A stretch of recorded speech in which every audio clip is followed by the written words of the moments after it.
Yes, Mr. Hancock. Good morning, my lords.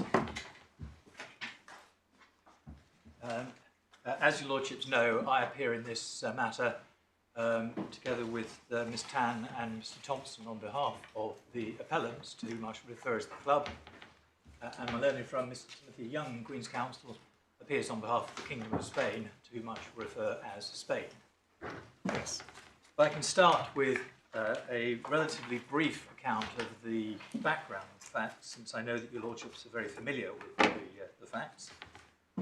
As your lordships know, then Spain obtained a judgment in Spain for about $1 billion, just under $1 billion, against the club, arising out of the loss of the vessel Prestige. In fact, to be more accurate, then a number of claimants, including Spain, obtained that judgment, and one of the issues between the parties is as to the proper distribution between the claimants of that amount. That is a matter which was deferred by Mr. Justice Tier at the CMC in the enforcement proceedings below, to be dealt with following on the resolution of the enforcement proceedings. So there's no danger of this litigation coming to an end in the near future? Well, your lordship may put it like that. But, certainly there are probably quite a few more rounds to be fought, but I'm hopeful that the far-flung future will not be involved in those. Spain then registered the judgment in England pursuant to the statutory procedure set out in the judgments regulation. That registration, as your lordships will know, was a purely summary procedure, and the club wasn't represented at the registration hearing. The club then appealed against the registration on various bases, 3 bases in fact. First, the club relied upon earlier decisions of Mr. Justice Hamblin and the Court of Appeal in the litigation earlier as irreconcilable within Article 34.3 of the regulation. Secondly, the club relied upon the earlier decisions as giving rise to a res judicata, which, as a matter of public policy, brings the matter within Article 34.1 of the regulation. And thirdly, the club contended that since the judgment against the master in Spain, which formed the basis of the claim against the club, was obtained following various breaches of human rights by the Spanish courts, that in turn gave rise to a defence to enforcement under Article 34.1, since there was a breach of fundamental principles of English public policy.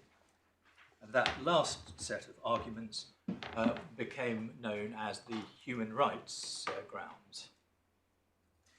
The enforcement proceedings carried on as a normal commercial court action, the matter having been transferred to that court. Factual and expert evidence was exchanged, and the trial was listed for 6 days beginning on the 2nd of December 2020. Shortly before the hearing was due to start, on the 3rd of November 2020, Spain applied for a reference of a number of questions to the Court of Justice of the European Union, the CJEU. There was no request for expedition. Spain asked for their application to be determined at the trial. In the event, the trial took 8 days over the course of December, ending upon the 17th of December, on the eve of Brexit. The trial judge heard all of the evidence, factual and expert, relating to all of the issues in the case, including all of the evidence relating to the human rights ground, along with the legal submissions on the merits and on the reference, including receiving detailed written opening and closing submissions on all of the above points. However, rather than simply delivering judgment dealing with all matters, he took the somewhat unusual step of making a reference on 3 questions of EU law, namely whether a Section 66 judgment was a judgment within Article 34.3. Secondly, whether the fact that such a judgment fell outside the regulation meant that it did not count for the purposes of Article 34.3, and thirdly, whether the defence of res judicata was exclusively covered by Article 34.3 so that it could not also come within Article 34.1 of the regulation. For your notes, my lords, then the precise wording of the reference is at Core Bundle 1, tab 6. As will be apparent, your lordships, then none of these questions relates to the human rights ground. It will therefore be apparent that the learned judge considered that he was able to determine the human rights ground without the need for any assistance from the CJEU. Indeed, in the event, he did deliver judgment on the human rights ground in May 2021, although he also gave permission to appeal against his own judgment to this court. Well, was there a hearing about whether he should deliver that judgment? I know that when I gave permission to appeal, I said it was up to him to decide. Did he just then decide for himself, or were there submissions about it? There were, if I recall correctly, written submissions as to whether or not he should give judgment. Yeah, okay. It will also be apparent, my lord, that had the learned judge concluded that the club was correct on the human rights ground, then that would have entitled the club to succeed on its appeal. The club would have been entitled to an order setting aside the registration order, and the questions of EU law would have made no difference to that order. If I can turn then from the facts to the outline of my argument, then at the heart of this appeal there is the question of timing. That's to say, whether the judge's decision to refer was correctly made at the time that it was made. On any view, as I have indicated, the judge took an unorthodox approach. He'd heard all the evidence, he'd heard all of the argument, or almost all of the argument. The usual course would then have been to have given judgment, and in that judgment to decide whether to refer. Instead, then he set on one side everything that he had heard and decided instead to refer, despite the fact that he might, as a matter of, in the fullness of time, which might have been as limited as a matter of weeks, have decided that the club had a ground to success which did not involve questions of EU law at all. He decided to make the reference. Well, all of that happened, of course, with the spectre of the Brexit guillotine hanging over the judge's head. Our basic submission, which I will develop during the course of this morning, is that in searching for an explanation as to why the judge took this somewhat unusual course, there are really only two options. Either he didn't take Brexit into account, in which case the decision to refer prior to reaching a conclusion as to whether or not it was necessary to do so in the light of the existence of an alternative basis for deciding the case is inexplicable, or alternatively he was in fact motivated by Brexit, in which case then he took into account something which he was not entitled to take into account, an irrelevant consideration, and he therefore misdirected himself. Whichever way one looks at it, we would submit that the judge's decision as to the timing of the reference was wrong. In addition to this, and these are points which in a sense supplement the central point, the judge misdirected himself in law on a number of aspects of the nature of the task before him, which contributed to his decision, erroneous in fact, as to when to make a reference. In order to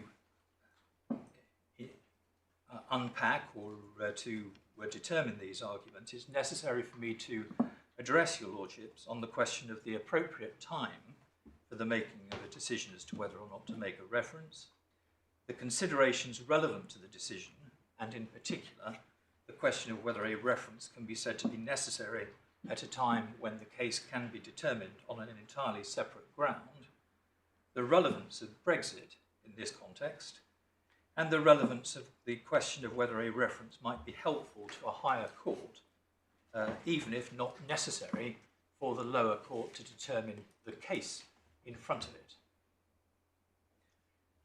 Having considered these particular matters in principle, I'll then turn to the judge's exercise of his discretion in this case and consider how, by reference to those principles, that discretion was exercised.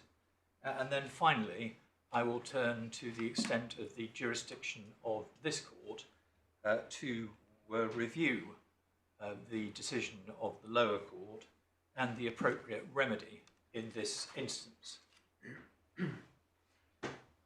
Yes. So, my lords, my starting point is that the appeal, as I've said, is principally about timing.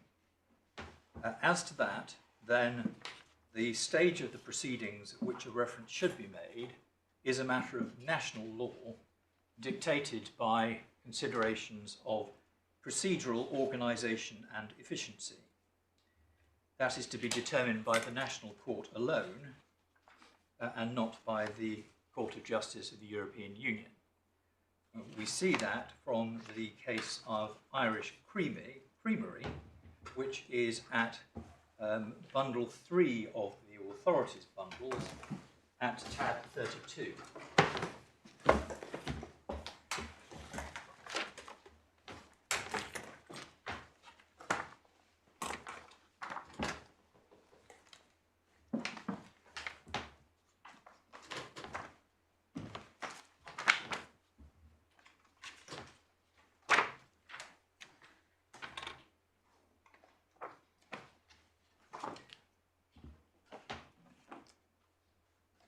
The facts are set out at pages 458 to 460 of the report, but in short, an action was brought for a declaration that a levy on certain farming products, including dairy milk, was ultra vires as inconsistent with various articles of the European Treaty.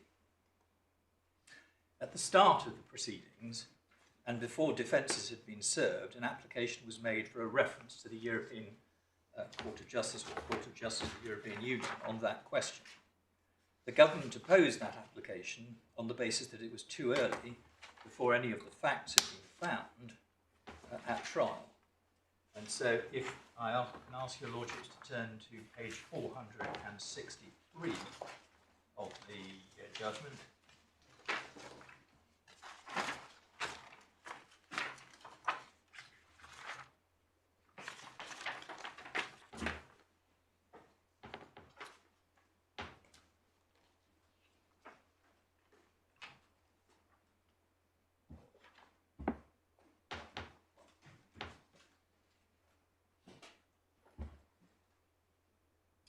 And if I can ask your lordships to go about halfway down the page, the passage beginning most of the argument before the learned judge. And then if I can ask your lordships to read down from that.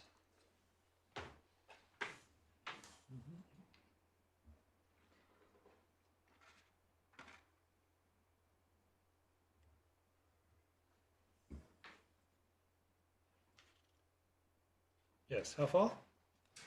If you could go down to the reference, the Advocate General repeated the questions and continued.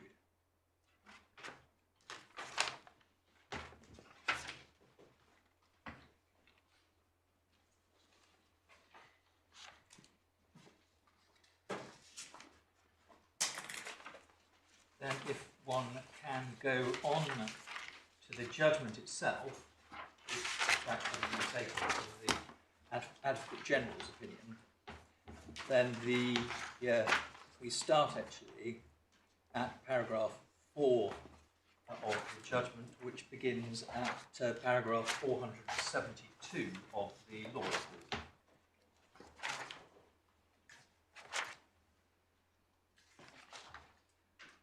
see under the heading, the first question was worded as follows: was the decision by the High Court at this stage of the hearing to refer to the European Court under Article 1177 of the treaty, the question set out in paragraph 2, a correct exercise on the part of the High Court of its discretion pursuant to the said article? Before an answer is given to that question, it should be recalled that Article 177 of the treaty establishes a framework for close cooperation between the national courts and the Court of Justice, based on the assignment to each of different functions. The second paragraph of that article makes it clear that it is for the national court to decide at what stage in the proceedings it is appropriate for that court to refer a question to the Court of Justice for a preliminary ruling.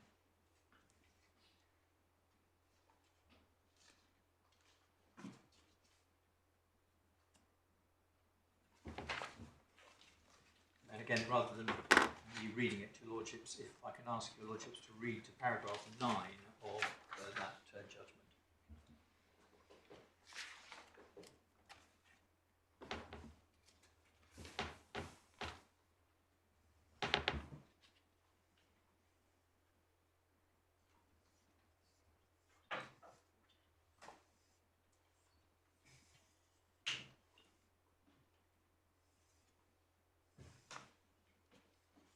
And in paragraph 8 of the judgment, you'll see the ECJ's statement as to the approach which the national court should take.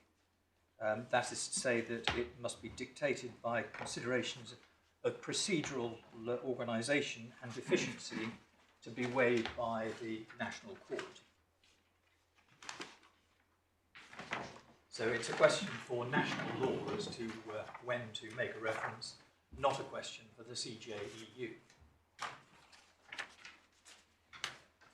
The next question is what the substantive task for the judge here was, which was the subject of his decision as to timing. The basic answer to that second question is that in deciding whether or not to make a reference, he would have to decide whether an answer to the question of EU law was necessary for the court to give judgment, and if so, whether he should exercise his discretion to refer. In this regard, then, I would submit it's instructive to look at the various cases in which the English courts have considered the question of whether a reference is in fact necessary, and those are set out in our skeleton, and the relevant passages are set out in our skeleton.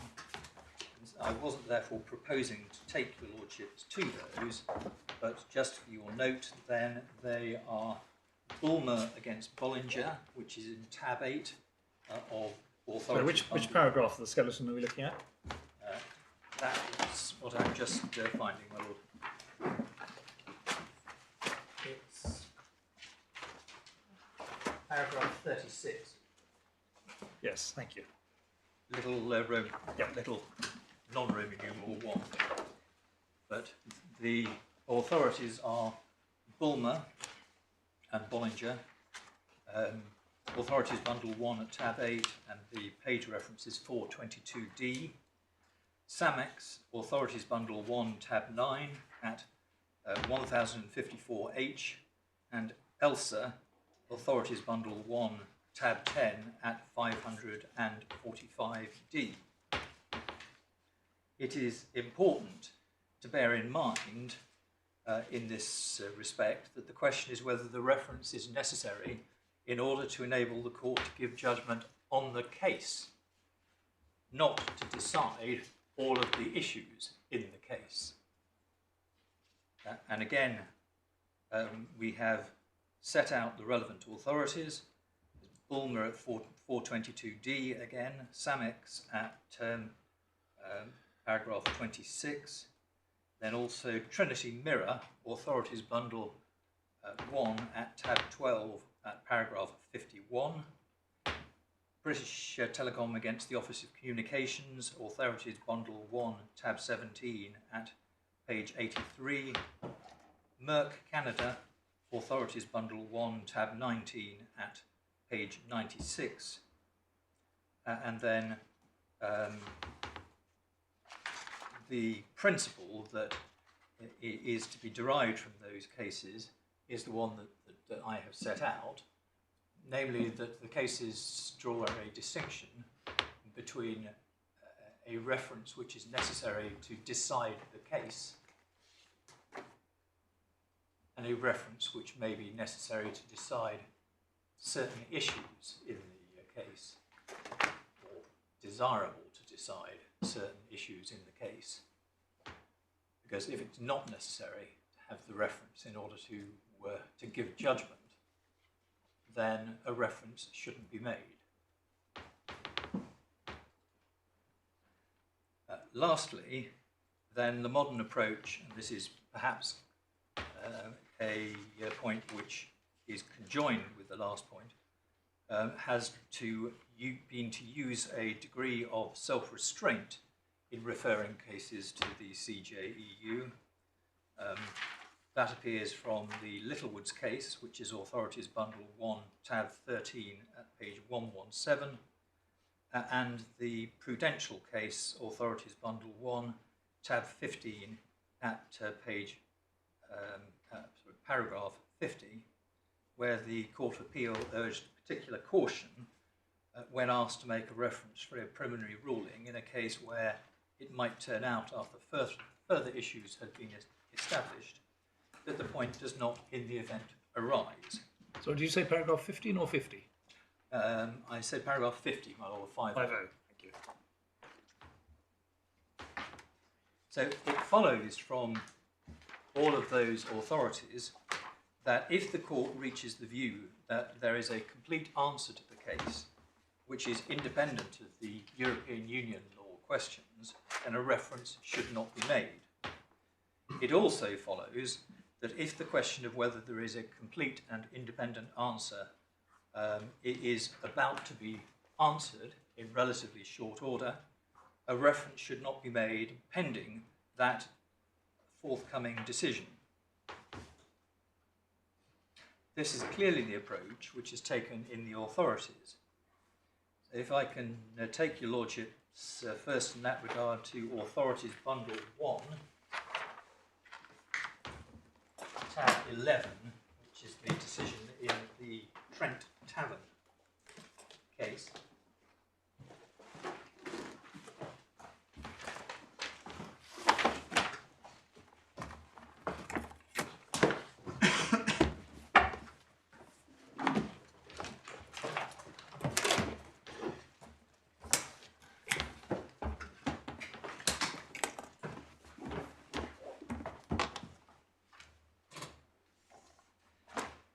Perhaps if I can start off by asking your lordships just to read through the head note in that case.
The most relevant paragraph is the last paragraph in the head note,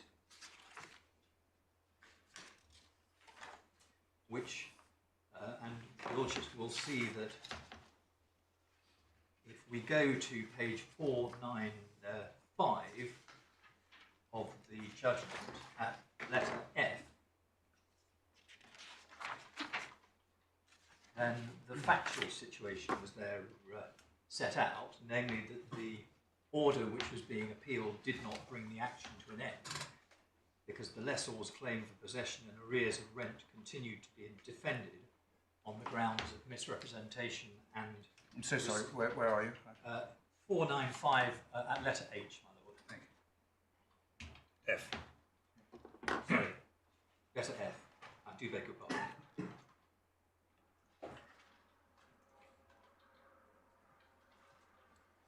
So this was a situation in which the trial of the remaining outstanding actions was due to take place within 2 weeks of the appeal.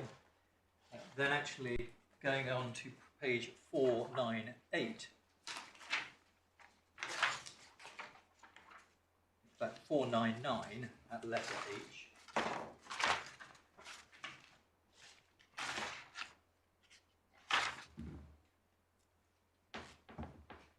then the Court of Appeal said, I'm satisfied that this is not a case in which this court should exercise its discretion to seek a ruling from the Court of Justice on the question whether a person who is party to an agreement which is prohibited by Article 85 of 1 is a person to whom community law gives a right to compensation in damages.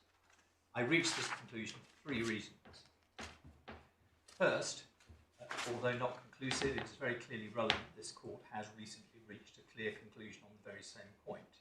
So he deals with that point. Then he deals with the question of whether a reference may be ordered by the House of Lords in due course.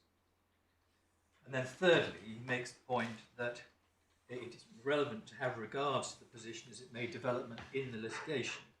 It cannot be sensible to refer questions to the Court of Justice which may turn out to be wholly academic. There is to be a trial within the next 2 weeks of the question whether the lease which contains the beer tie has been rescinded. It would be a matter for consideration what the position will be as to the claims under Article 85 if the defendant succeeds in his contention that the lease was procured by misrepresentation and has been rescinded. It is, in my view, more sensible for the question whether a reference should be made to be considered in the light of that decision by the Court of Trial, and that can be done by the House of Lords in due course.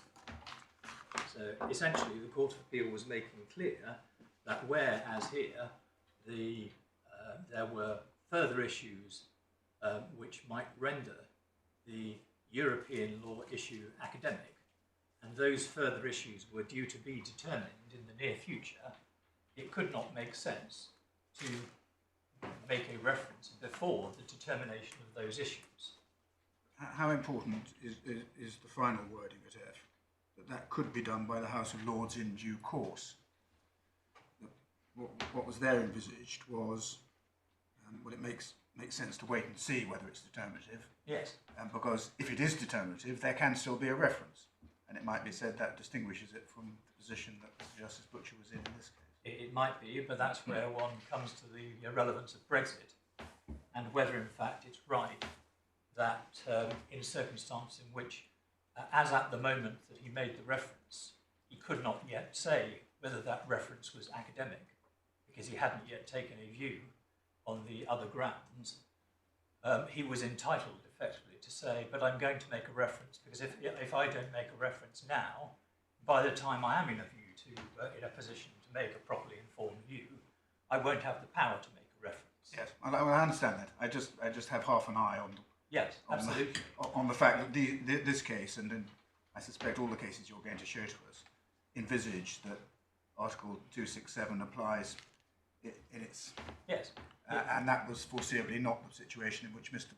Justice Butcher found himself. Your Lordship is absolutely right, and as usual puts Your Lordship's finger on the point that this was in a sense a unique situation, that the normal situation or the normal position would have been that the court would wait until the moment at which it could tell whether or not the EU questions were in fact moot before making a reference. The question is whether or not the pendency of Brexit meant that it should apply a different set of rules from the set of rules which had hitherto been applied by courts in relation to the question of timing of references. Yes. And obviously I'll come back to that point because that's the question which was considered by Lady Rose, as she now is, in the Coastlines case, which I'll take your lordships to in due course. Can we just understand what we should conclude about, as it were, Miss Justice Butcher's state of thinking about the human rights grounds? He'd heard full argument. He hadn't reached a decision as to which way he was going to go. We know that because he tells us so. But he must, or he may well have reached some provisional views, having had the benefit of you and Mr. Young over 8 days. We know that in due course he decided against you, but that he also gave permission to appeal, so that his ultimate view was that even though he'd come down one way, there was a real prospect of success, that the right answer might be otherwise. It may be, therefore, that his thinking was that the human rights ground, his thinking as at December, was that the human rights ground was not absolutely clear-cut, one way or the other, and that he would need, in his judgment, whichever way he went on the human rights ground, to deal with the EU points. One can imagine, perhaps, if the case had come to the Court of Appeal and he hadn't said anything about them.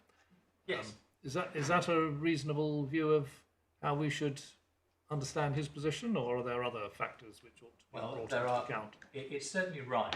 I can perhaps unpack your lordship's question a bit and see if I can address, in a sense, each of the parts. I think all that I can say about the state of Mr. Justice Butcher's actual thinking at the time that he gave his judgment is what he said in his judgment. That's to say that he was not in a position to give judgment on the human rights issues. What his stage of thinking was in relation to those issues, which obviously coalesce into the judgment that he gave in the following May. I'm not in a position to assist you on. In relation to whether, if his view was that even if he were with the club on the human rights grounds, he should nevertheless go ahead to give a ruling upon the other grounds, and that it would be useful for him to have the benefit of the views of the CJEU in order that the Court of Appeal would have the benefit of the views of the CJEU. Insofar as that was his thinking, then in my submission that was wrong in law, because the Court of Justice has made it clear in a case called Pardini that the question is whether it is necessary for the court itself, the referring court, to have the views of the European Court. It's not good enough for the referring court to take the view that it might be useful for a higher court to have the views of the Court of Justice. Because the higher court can always decide for itself whether to do so. Well, it's actually simply the wording of the article of the treaty, because it talks in terms of it being necessary for the court to make its decision.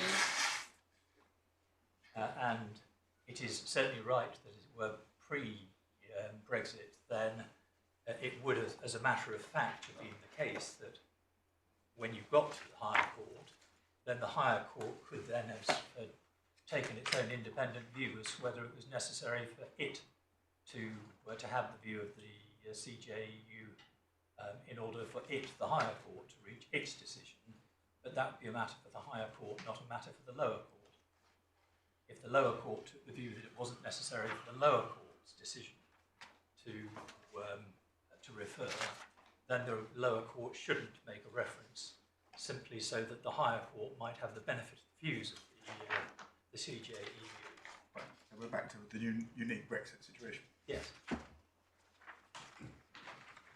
And that really is a thread that runs throughout this appeal, because in essence, then I would be saying that all of the rules that governed matters prior to Brexit continued to govern the situation, and that insofar as the judge's decision to take a course which was outside the norm and not in accordance with the correct approach as set down in pre-Brexit times, is said to be justifiable by reference to the pendency of Brexit. The answer to that is no, it isn't, because firstly, the tests remain the same tests, see Colsdorf, and secondly, the pendency of Brexit is simply the result of the exercise of parliamentary sovereignty, namely saying that as of a particular date, you can no longer make references.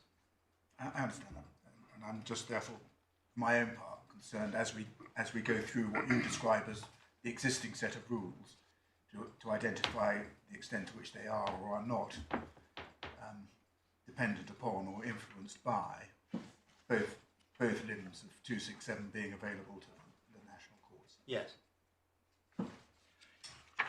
My lords, the next case is the Prudential case, which is at tab 15 of this bundle.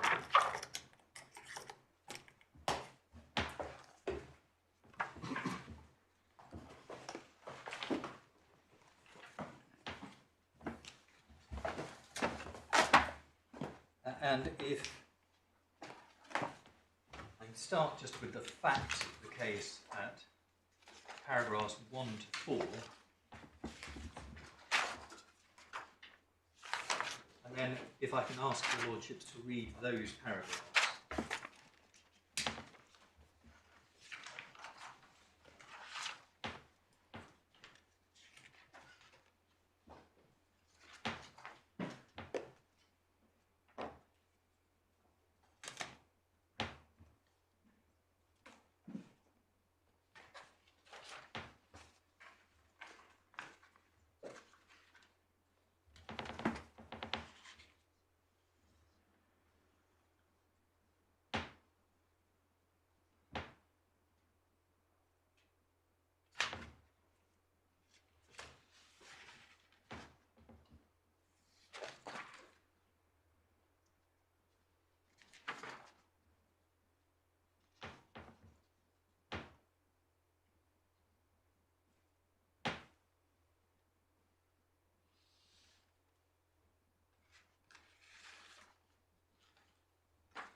Then, once your lordships have had a chance to read those paragraphs, you can go to paragraph 10.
So you'll see that, again, this was a case where the matter was going to have to go to trial anyway in relation to the 2004 contract.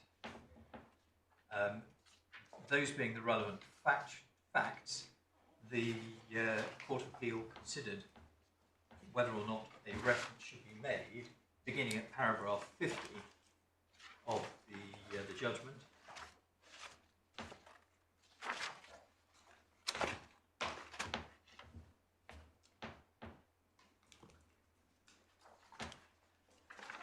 Again, if I can ask your Lordship to read paragraphs 50 and 51.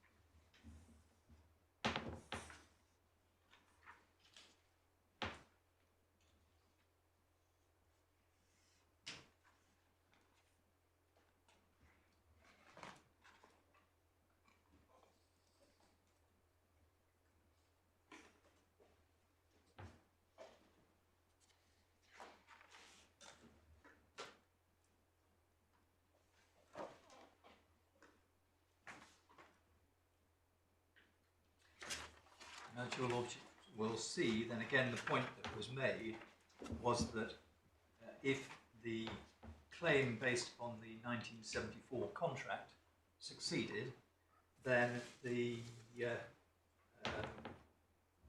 claim based on infringement of trademarks would become moot. So far,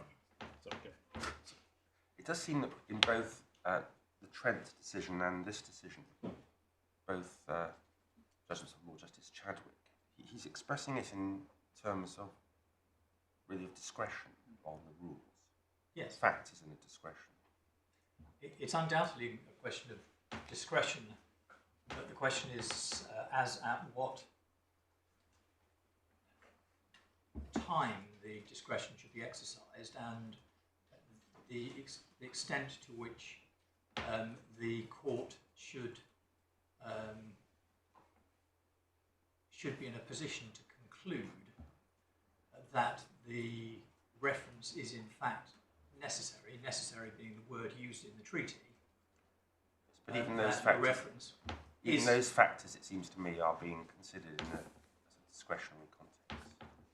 Yes, the guidance that they give is that a reference will not be necessary as a matter of discretion where the answer to the questions of EU law may in fact be irrelevant to the decision of the case. There are 2 points I make. One is that the relevant question is, do I need to answer this in order to decide the case in front of me? It's not sufficient to say that I need to know the answers for the purposes of giving judgment on some of the issues that are before me, even if those issues are not just determinative of the case. Well, the wording in the last paragraph of 50 is a little bit more cautious, isn't it? He says the court should be cautious where it may turn out that the point does not going to arise. So it's not expressing any rule, it's just saying this is a factor which gives rise to court. There are 2 points, my lord. One is the question of the extent to which, or by reference to what necessity has to be judged.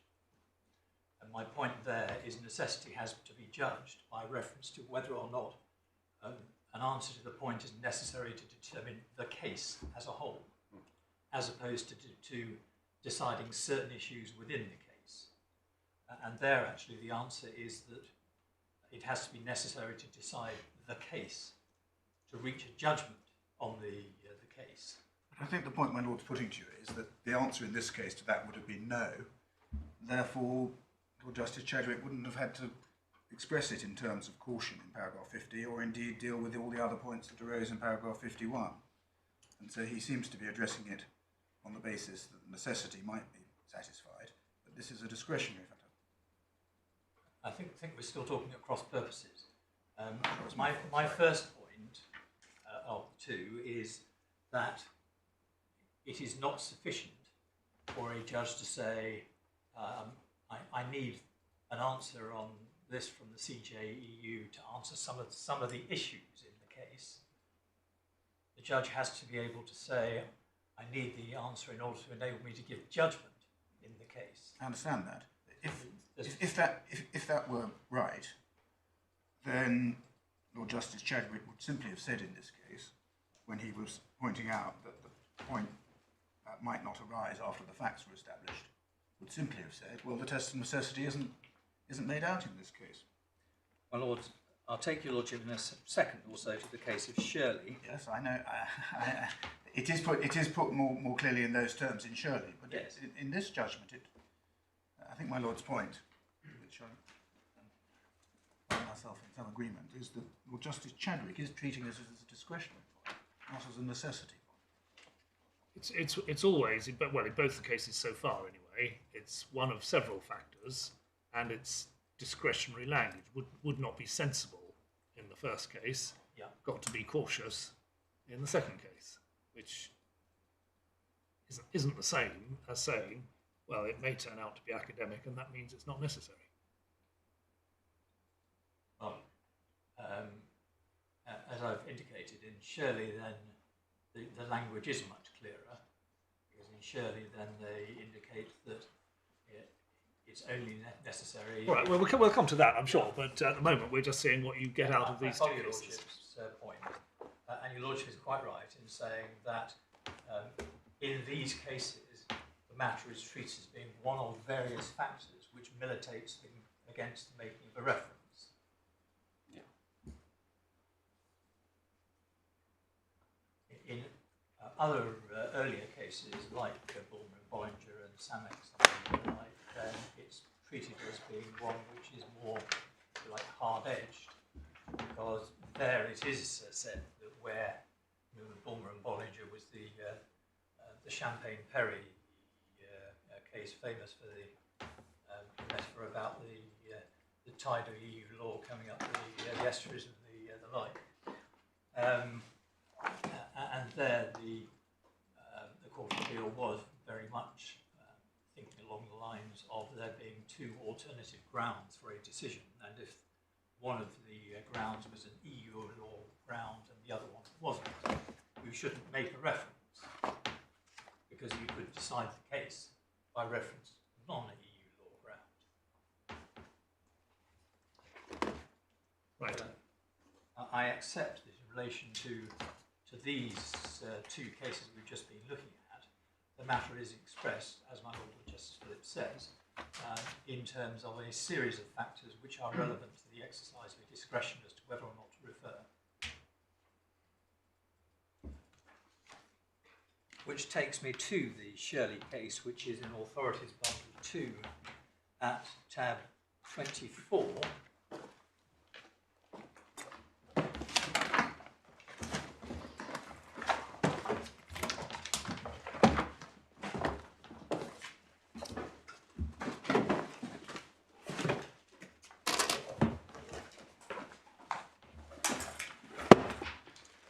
This was a case which had to do with the Secretary of State's duties under the Air Quality Directive.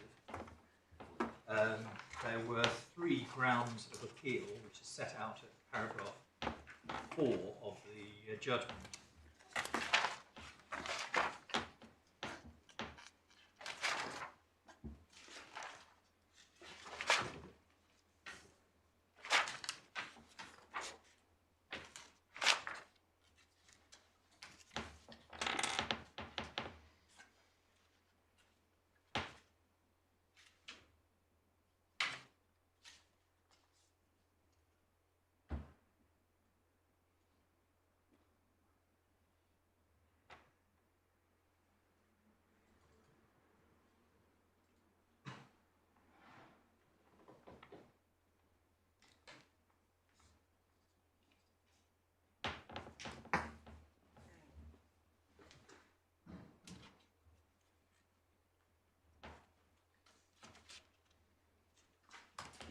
Each of those grounds of appeal failed, and if you'll note, that's paragraph 37 in relation to the first ground, paragraph 52 in relation to the second ground, and paragraph 62 in relation to the third ground.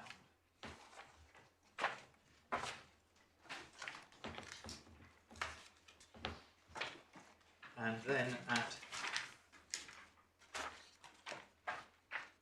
paragraph 63, the Court of Appeal turned to the question of whether or not Lord Justice Lindblom turned to the question of whether a reference should be made,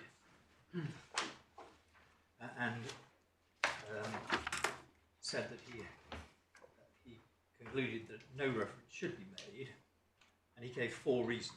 He said, first, the appeal does not stand or fall on that ground.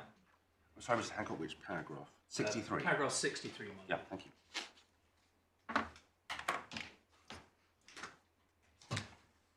First, the appeal does not stand or fall on that ground. It fails because the second and third ground must be rejected.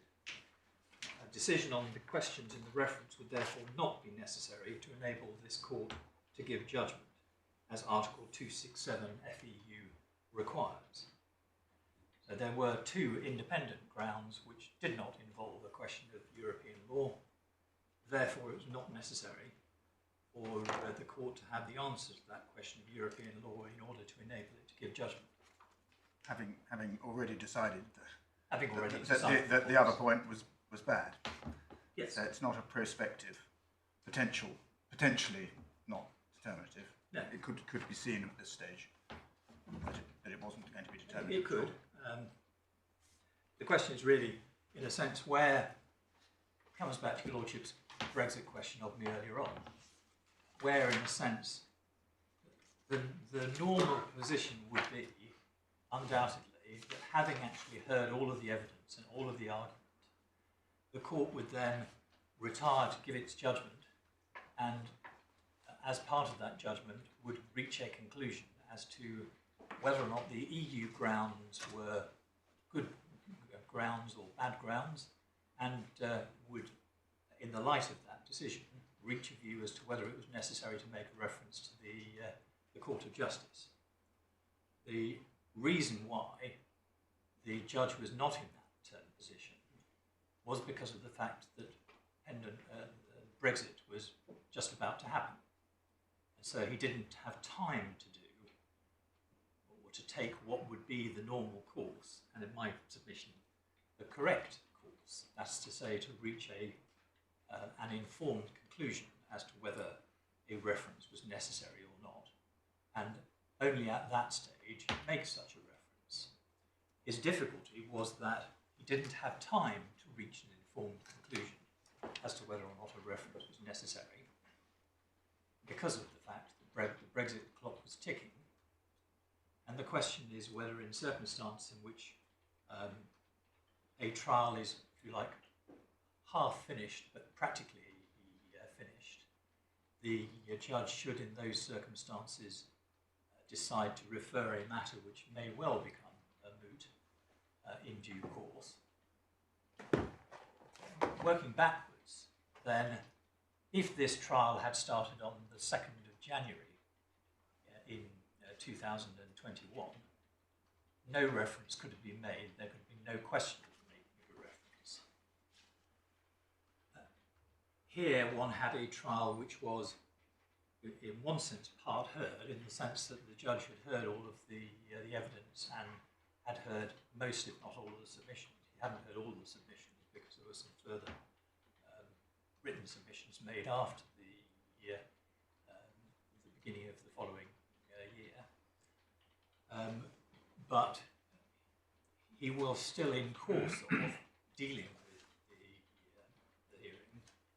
Why should the position as to a reference differ as between a trial which happens to start a week after the New Year and a trial which is in course of proceeding at the time then when the Brexit guillotine falls? Well, I understand your point on Brexit and timing, and you're going to come on to that. I was just, for my part, a little bit more interested on what's meant by the test of necessity in our national law when, if, for example, one applies what Mr. Justice Bingham, as he then was, said in same-ex, that it has to be substantially determinative. Yes. And how that works in a case in which whether it will be completely determinative is something which you can't say with certainty at the time you're making a reference, because there may be facts to be decided and so on. This case, in a sense, doesn't help us with that, because the court had decided, was in a position to say, this is not determinative, full stop, because of what we've decided. But known constat that where there is a possibility that the referred points will become moot, but that won't be something which can be determined at the time the decision to refer is being made, that one doesn't have to apply some kind of in-between test as to whether it's potentially determinative, which seems to be what Mr. Justice Bingham was saying in same-ex when he said, well, it may depend on some other facts. Well, I'm not sure he's saying it may depend on some other facts. Well, I think he did in that case. Some other points that need to Some be other decided. points, yes. Some other points He that need was to be decided. talking, wasn't he, about the point as a staging post on the way to a final decision. And so he was saying that if you have a series of points which need to be decided, and one of those points, which is part of the necessary reasoning towards the conclusion, involves a question of EU law, then actually that is, or may be, substantially determinative within the meaning of that test. All right. But certainly the cases we've looked at where the facts have not yet been determined and may make the point moot, are cases when all one can say is it's potentially determinative. Yes. But here that the judge heard a trial at which one of the points being determined was a non-EU point. And he knows, because Lord Justice Lindblom has said it, that if he determines that point in your favour, then there is no basis for a reference. Yes. So why does he say on the 17th December, the issue arises as to whether I should make a reference? Because as at that date, that issue hadn't arisen. It only arises, you say, once he has found against you on the human rights point. Yes. And that is as a matter of established English law. And why should he pluck the issue of a reference? Sorry, can I say I don't find it very helpful to have people nodding behind you. It's just I'm sorry. distracting. You know, why should he pluck from the issues the question of a reference and say it arises for decision? Why does that arise for decision any more than the question of the human rights point arises for decision? It seems the only reason could be because he's about to lose his ability to make that decision. And so it all comes back, it must all come back to Brexit, mustn't it? Well, that's what we say, my lord. Well, I suppose in one sense the issue arose because Spain was saying you ought to do it. It may be that's what he meant, perhaps, as distinct from I now am required to decide whether to refer, which will be a different point. Maybe we do need to see what was said to him about why he should decide it on the 18th of December. Did I, just on a factual point, did I understand you to say that there were still further submissions to come in on the human rights points? Yes. I think So it was not only a case that he hadn't made his mind up, but that he couldn't make his mind up because there were still further submissions to come. yes, there were some limited written submissions. I think they were limited to 10 pages, something like that in length. So a lot in 10 pages. But as usual, I'm afraid the parties were disagreeing with one another about the accuracy of things that had been said in previous submissions, and so these further submissions had to do with who was right and who was wrong about that. Yes. If it would assist, my lord, I think there'd been about 200 pages of submissions from the club, some of which we said, Spain said, were simply wrong as a matter of fact or as a matter of law. And the learned judge said, well, in which case, put it in submissions not longer than 10 pages. So I think it was the 10 pages were really just a tale on the 200 page or 200 plus pages of my learned friends. But I'm assuming that the point of post-trial written submissions is that they may be relevant to what the judge has to decide. Otherwise, there doesn't seem to be very much point in them if it's just point scoring. Anyway, all right. Yes. But anyway, they were outstanding. They were part of the programme for which the judge provided at the end of the hearing. That's right, my lord. Obviously, I don't accept the characterisation of how they arose, but certainly each side wanted to put in further submissions, Yes. and the judge gave permission for those further submissions to be put in, and your lordship is quite right that in the normal course one would only expect to be allowed to make further submissions if the judge thought that those might be helpful. The way you can look at this, if when the judge came to give judgment on the human rights points, which was in May, he had found in your favour, what would he then have done? He would have to have withdrawn the reference. And he must have known in December that would be the consequence. Yes, and indeed Or he should have so. known. Indeed, he said so. So, why is he doing it? Why is he? Why is he doing it? I mean, why is he making the reference? Yes, he's doing it because of Brexit. Because of Brexit. Yes. Because he's effectively saying, I don't have time to do the job now, before the cut-off date. But he doesn't say that, does he? He says the opposite. No, what Yes. I'm sort of putting words in his mouth. Yes. With respect to him, the only rational explanation for him taking the course that he took Yes. is that he did not have time to deal with matters in what I have termed the normal way Yes. of making a decision on all of the points together, because he knew he did not have time to make a decision on all of the points together because of Brexit. Then he chose to make the reference. What he did record is he recorded that it was open to him to withdraw that reference. Where does he do that? I'm sorry. I think in his judgment he says it's open to him to withdraw the reference. But he doesn't say that he would have to withdraw it, does he? No, I don't think he said he would have to withdraw it.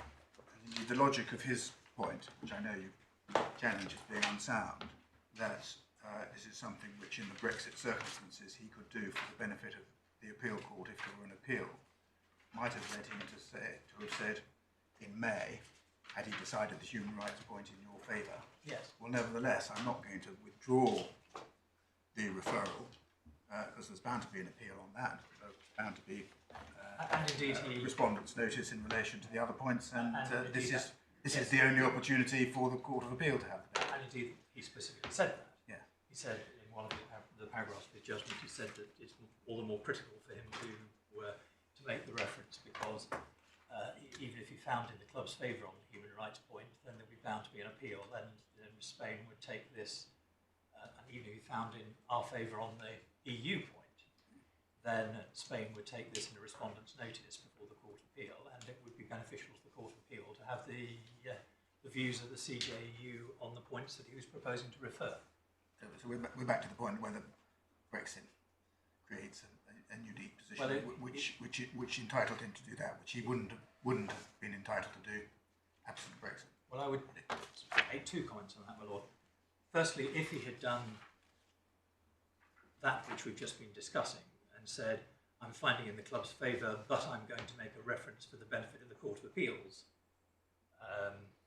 consideration, that would, I would submit, have been clearly wrong as a matter of law as a result of Pardini, because, and that would have been doubly wrong, in fact, on the hypothesis we are here considering, which is that if we're talking about May 2021, That's I understand what you're saying, but that's a Brexit factor, so no we're back to longer- the same point. Yes, he no longer has the power to make a reference. He shouldn't have made a reference anyway for the benefit of the Court of Appeal prior to Brexit. That's Pardini. And so he would be doubly wrong in making a reference for the benefit of the Court of Appeal at a time when he himself no longer had the power to make a reference. And by definition, the Court of Appeal itself had no power to make a reference. I think paragraph 50 may be where he says that he can withdraw the reference. It's at the top of page 123. He says if for some reason it became apparent a reference was not or was no longer necessary, a reference could, as I understand his position, be withdrawn. Is that what you had in mind, or is there something else? Yes.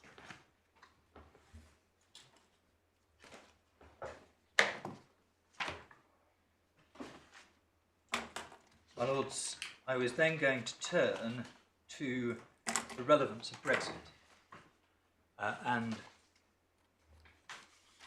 in my submission, the short answer to the relevance of Brexit is that it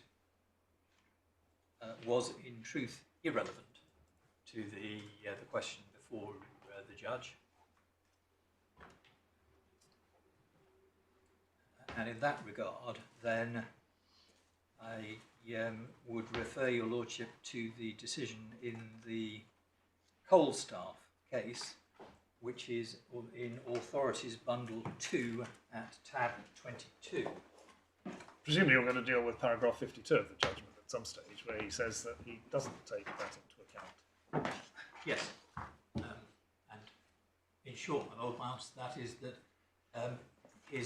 that his conduct belied his words, in that his decision makes no sense at all if in fact he wasn't relying upon the pendency of Brexit. So as we put it in our skeleton, there are two possibilities. One is that he made a reference when it was wholly irrational for him to do so, at a time when he hadn't yet put himself into a position to decide whether or not it was necessary to make a reference. And the second alternative is that he was taking into account Brexit even though he said he wasn't. And we would submit that the likelihood is that it was the second, notwithstanding the fact that he said that he wasn't taking into account Brexit. And there are two further points I'd make in relation to that. One is that the judge doesn't make any reference in that paragraph of his judgment to the Coalstaff case, although he had been taken to the Coalstaff case, which is the leading authority on the point. Secondly, he did place reliance, albeit reliance which was a secondary reliance on the decision in the Eli Lilly case, which I will take your lordships to, but which I will be submitting is simply wrong.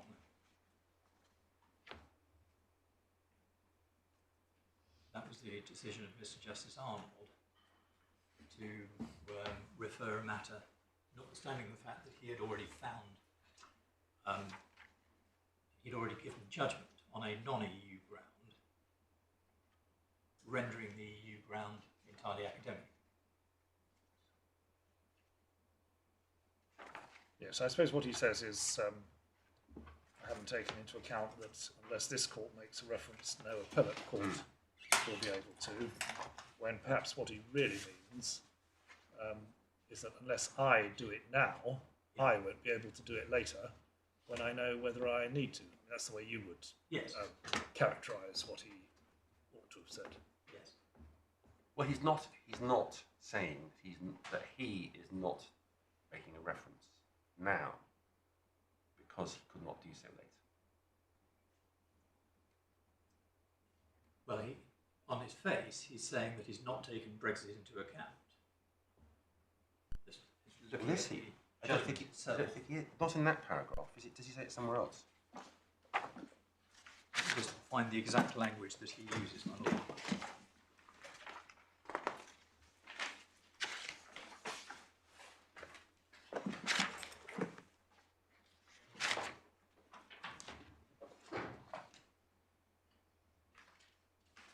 It is paragraph 52 that I was thinking of. But all he says there is that he's not taking into account as a factor the fact that the Court of Appeal would not be able to. He doesn't address at all whether the imminence of the end of the transition period was a reason why he was giving judgment on the issue at that stage. before, well, obviously necessarily before the end of the transition period. No, although I think it was pretty apparent to everybody that that is what he was doing, because that's what he was interested in hearing submissions on, both actually at the beginning of the hearing and at the end of the hearing, leading to the giving of this extemporary judgment. Whether he should deal with the point then at all. Whether he should make a reference. No. So he asked for submissions on whether or not a reference should be made at the outset, and again he asked for those submissions, as it were, as a separate topic before the making of submissions or the making of oral submissions in relation to the merits of the various points. But were there submissions directly on the question about whether he should give judgment, effectively a preliminary judgment, on whether he should make a reference prior to determining, for instance, the human rights question? Yes. And you said he should not. Yes, because your logic will see in his judgment, he records my submission that he shouldn't give judgment on a reference at a time when he hadn't determined the human rights point.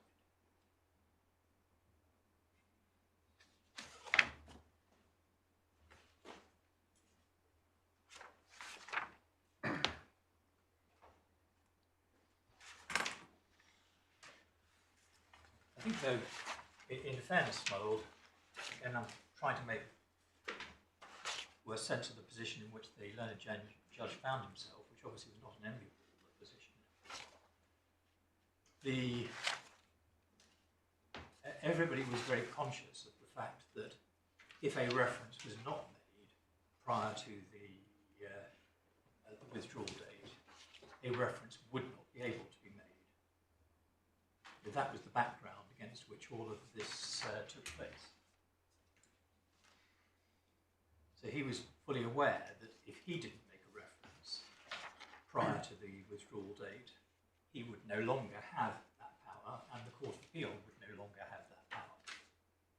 Those are two separate things, and I think the point my lord was putting to you is that in paragraph 52 he says he hadn't taken into account the second of those, but it doesn't follow that he hadn't taken into account the first of those, namely that he himself would lose the power if he didn't do it now before he'd decided all the issues. And in favour of the point your lordship was just making, then the reference to Eli Lilly is actually, Eli Lilly is itself an authority which has to do with the making of a reference for the benefit of a higher court.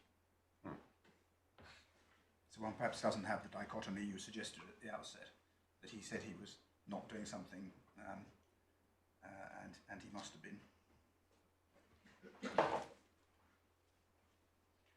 But in which case, again, one comes back to the alternative, namely, if he wasn't taking into account Brexit as something which was relevant to the question of whether he should make a reference, on what basis did he decide to make a reference before? No, sorry, it's my fault. I've compressed it too much.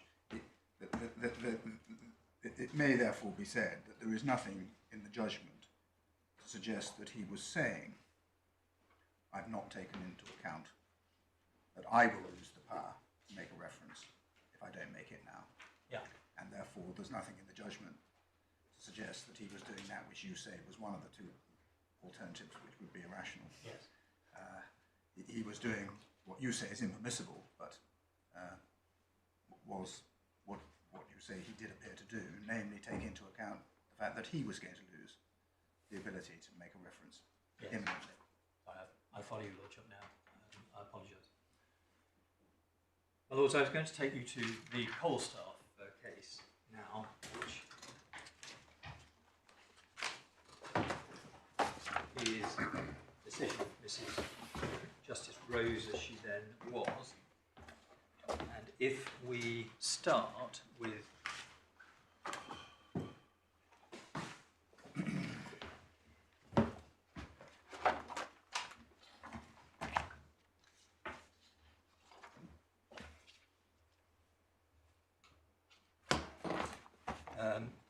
paragraphs 2 to 3, set out the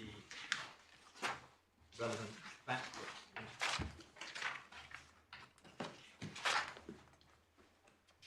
So I could ask your lordships to read those two paragraphs.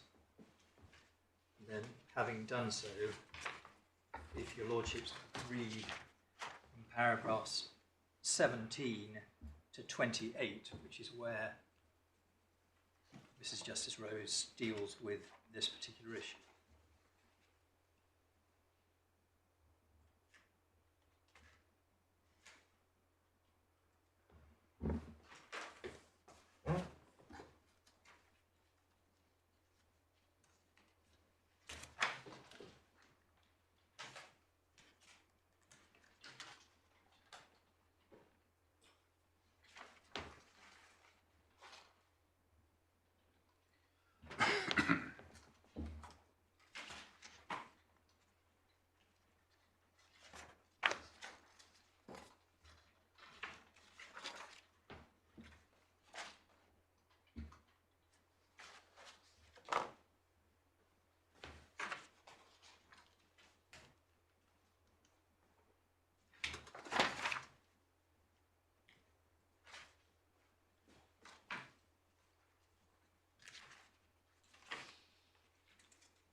Do we need 26 to 28? That's really on whether Yes. whether she was the final court. Yeah. Yes, she then goes on to apply the other factors, the paragraphs that follow. But no, I don't think your lordships do. And the crux of it actually, or the crux of the submission that was being made to her is in the earlier passage that your lordships have seen, namely that it was being submitted that if the matter were not dealt with at an earlier stage, then that would or might mean that it couldn't be dealt with at a time prior to the secession of the UK from the EU.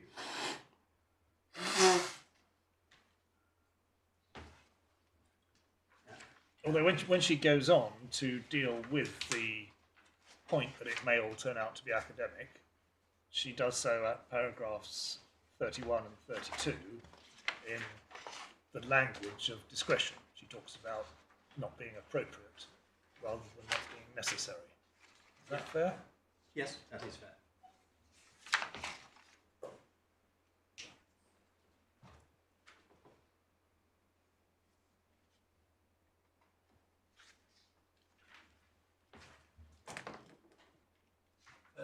What I derive, my lords, from this case is that the nature of the test which the court is required to apply is not impacted upon by the pendency of Brexit.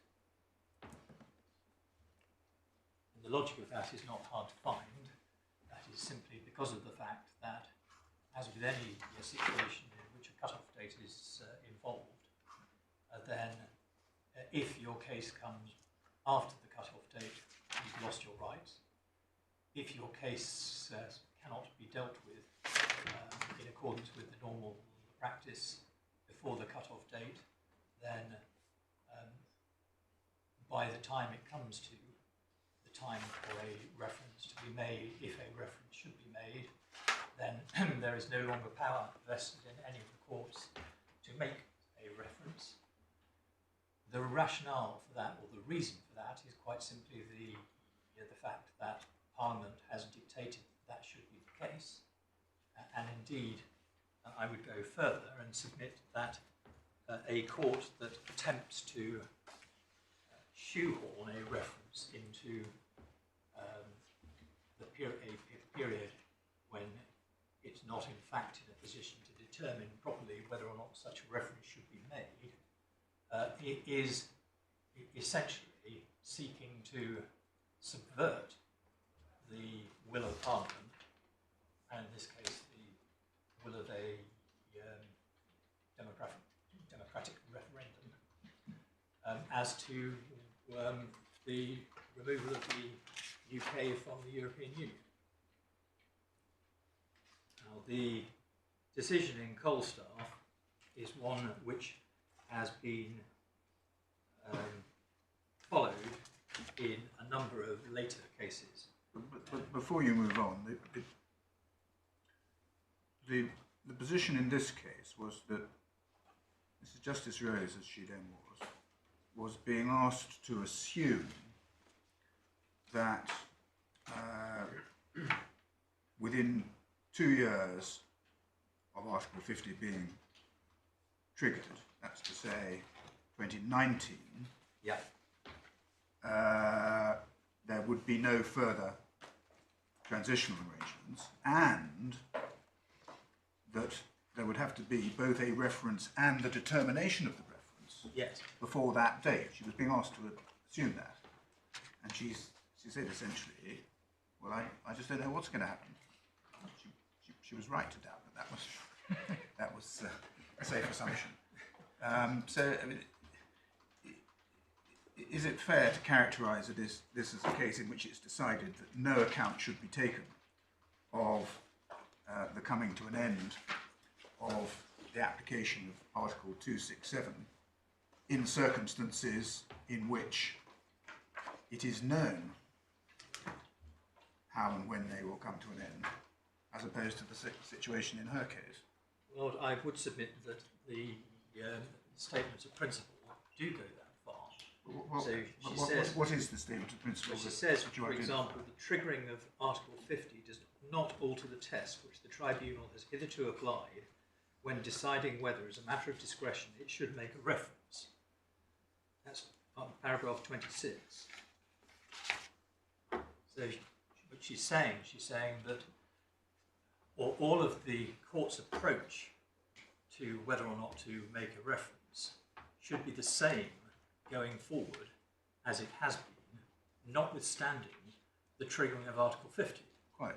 But the triggering of Article 50 is not the same, she's explained in paragraph 25, as knowing what's going to happen in relation to the coming to an end But the of triggering the ability to refer and what decisions of the ECJ are going to do. But the triggering of Article 50 is what leads to Brexit, albeit actually one couldn't tell precisely by what mechanism and at what timescale Brexit would come about. But what this case stands for, in my submission, is it stands for the position that the court should not allow the fact that the country is about to exit the EU, should not allow that to impact upon the principles that the courts adopt in deciding whether or not to make a reference to the CJEU. The court should essentially ignore the article of the triggering of Article 50 and carry on as though Article 50 had not been exercised. It's true to say that nobody knew within what timescale Article 50 would lead to a final exit of the UK from the European Union. It's true to say that in this case, then Mrs. Justice Rose was being asked to make assumptions as to what that timescale would be, which were assumptions that she could not really make because she simply had no way of knowing what would happen over the intervening period. So you say the ratio of this case is keep calm and carry on. Right. And in a sense, in paragraph 26, she's saying, well, we don't need to worry too much about how these cases are going to be decided in the future. Some sort of legal arrangement will be put in place, whatever it may turn out to be, and the courts will just do whatever it is they have to do. Yes. If that means English courts have to decide these questions of European law, well, they'll have a stab at doing it. Yes. I mean, if the position had been that there hadn't been a transitional period at all, and one has simply gone on for the 2 years or whatever it was that the original arrangements envisaged, well, of course, this case would never have occurred because the exit day would have been long gone before this case came to court. And we wouldn't be in front of your lordships having this debate. No, you'd have thought of something, though. Well, Anyway, sorry. your lordship's assuming it's my ingenuity, which... I was using the plural you, but anyway, let's not get sidetracked. Yes, okay, where do we go next? I was simply going to point out, my lord, that this case has been followed in a number of other cases. I wasn't proposing to take your lordships to those other cases, particularly given the time. Just again, so that your lordships have the references to those cases. Then there's a first tier decision in a case called Phoenix, F-E-N-I-X, rather than Rising from the Ashes. That is Authorities Bundle 2, tab 28. Then the decision of Collier against Shuka, decision of Mr. Justice Friedman, Authorities Bundle 2, tab 29, paragraph 161. The 2020 White Book, which is Authorities Bundle 3, tab 44, which is an older version of the White Book because the latest version was amended post-Brexit to remove the substantive commentary on Part 68. And then Gallagher and Revenue and Customs Commissioners, which I don't know that your lordships have got, that it is going to be added, I think, as tab 44C of Authorities Bundle 3, and it's paragraph 82 of that judgment. Whose decision was that? That was an upper tribunal judgment of Mr. Justice Miles and Judge Greenbank.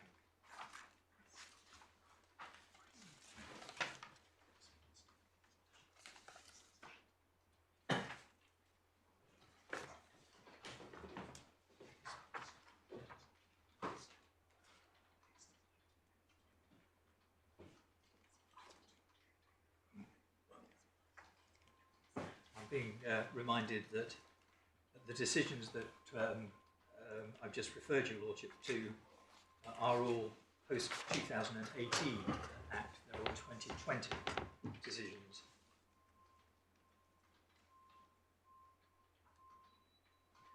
So overall, my submission is that the position with regard to Brexit is that Brexit should not impact upon the exercise of the judge's discretion to refer.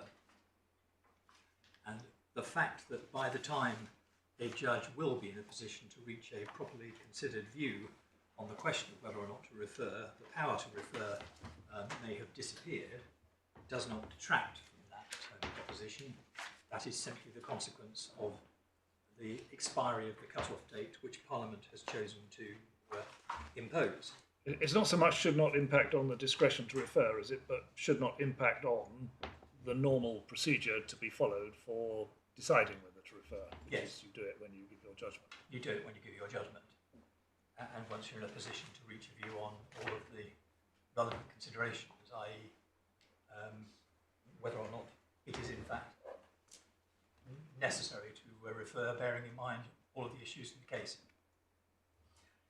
Then I was going to take your Lordship's relatively briefly, I hope, to Eli Lilly and Gentech. That is at Authorities Bundle 2 and is at tab 26.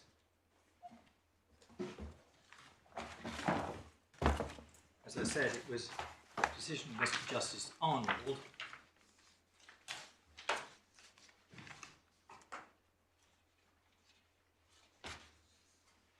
And he dealt with the need for a reference at paragraphs 45 and following.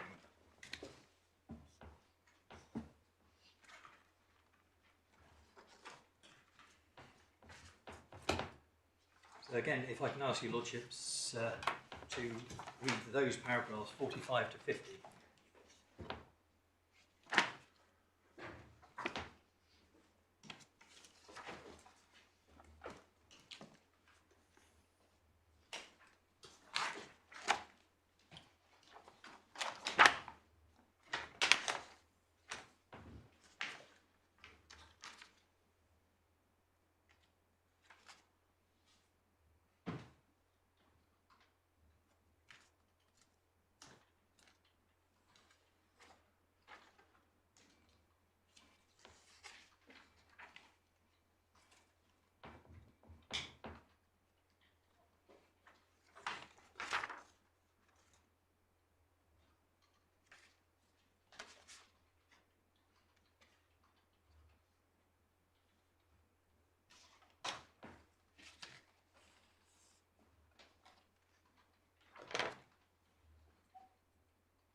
And I make the following 3 points in relation to Eli Lilly.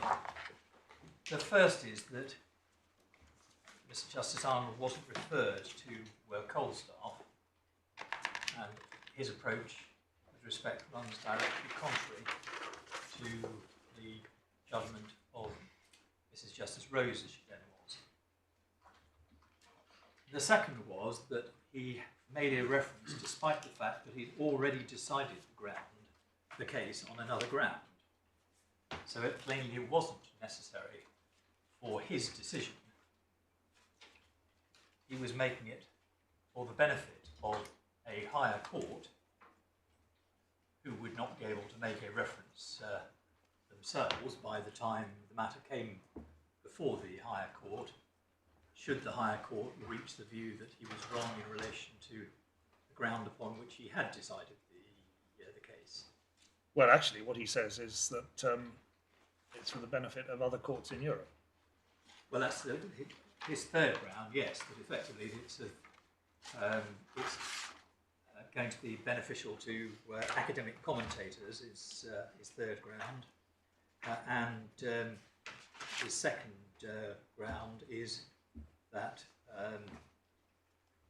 it wouldn't be completely irrelevant and as your Lordship has just said, an EU-wide answer to the question was required, which only the CJU could provide. But his first ground, which is the one that he said that he particularly relied upon, was the fact that the Court of Appeal would not have jurisdiction to grant such a reference by the time it reached the Court of Appeal. Do we know what has happened to this case? Either to any appeal or to any reference? Can I just check if my learned juniors know the answer to that? Yeah, we'll check, my Lord. Yep. We don't at the moment, but we'll check. Yes. All right. It was relied upon in a later case in one of the, I think it was the Manchester or Birmingham district registries in Cole, but that later decision simply relied upon this case. There wasn't really any detailed discussion of the case.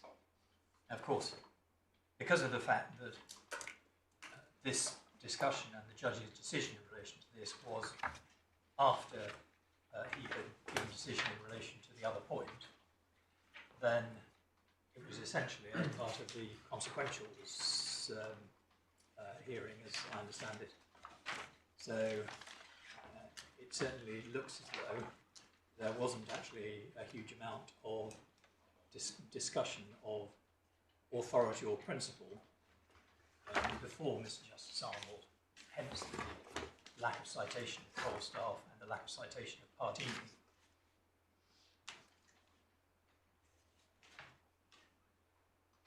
And therefore, for this reason and for various other reasons, insofar I'm not sure about that because he says the patent judgment in paragraph 4 is given at the same time. So again, if you're checking exactly what's happened in this case, you might look into that. We'll check that as well. My point was simply that there's no indication that any of these authorities were in fact cited to the learned judge.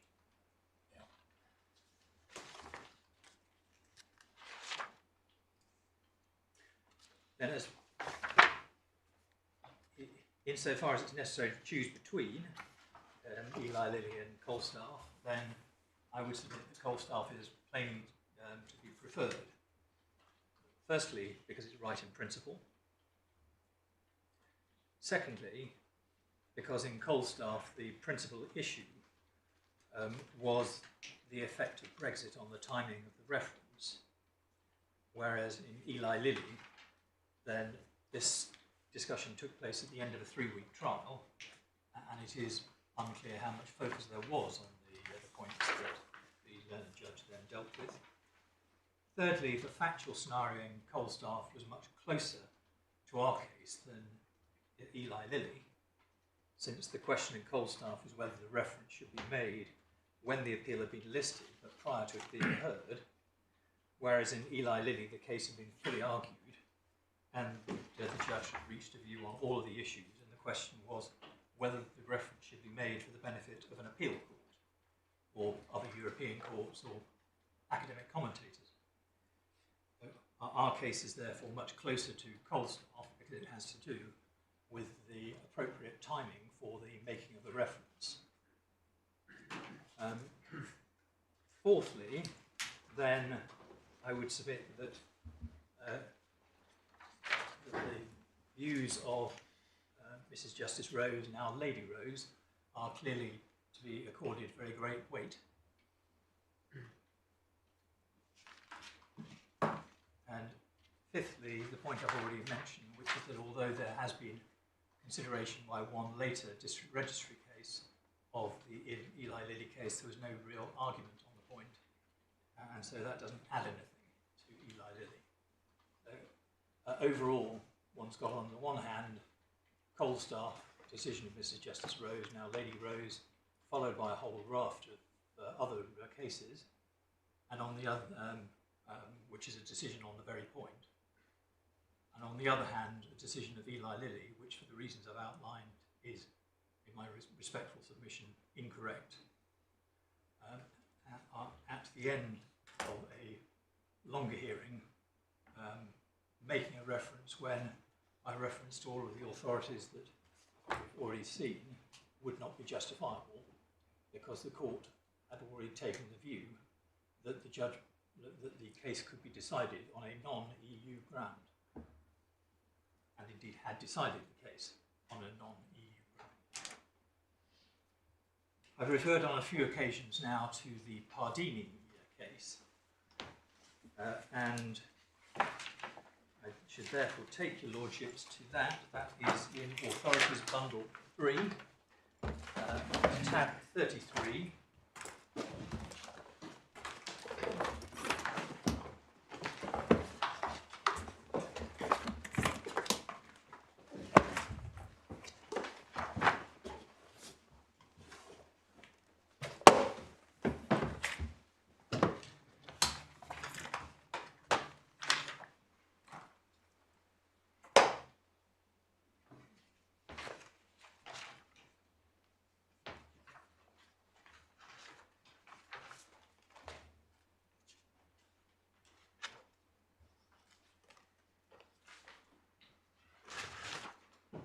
And it's paragraph 10 of the judgment of the Court of Justice.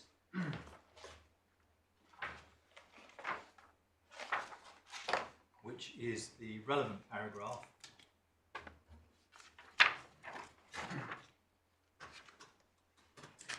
And there the Court of Justice said, in that respect, it is not possible to uphold the interpretation put forward by the plaintiff in the main proceedings that the concept of court or tribunal, for the purposes of Article 177, covers all the courts or tribunals amongst which the various functions leading to a final decision on the merits are distributed, regardless of which judicial bodies are seized at various stages of a single dispute.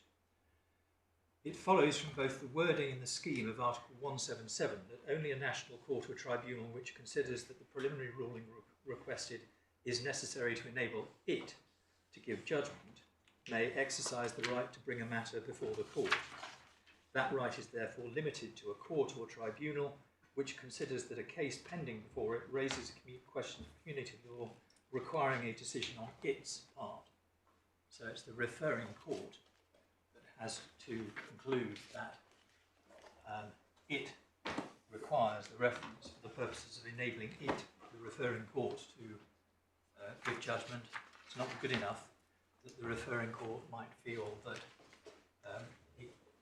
the views of the CJEU might assist a higher court in the event that the higher court reaches a different conclusion from that which the lower court reached.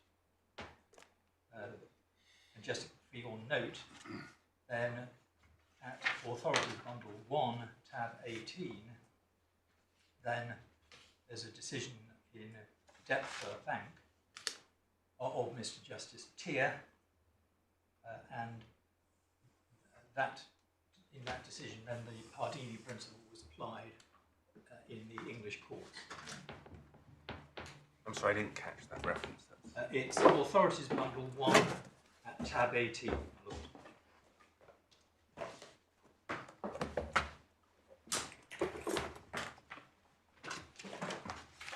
So I'm going to turn then, if I may, to a consideration of the judge's reasoning in the light of the above principles.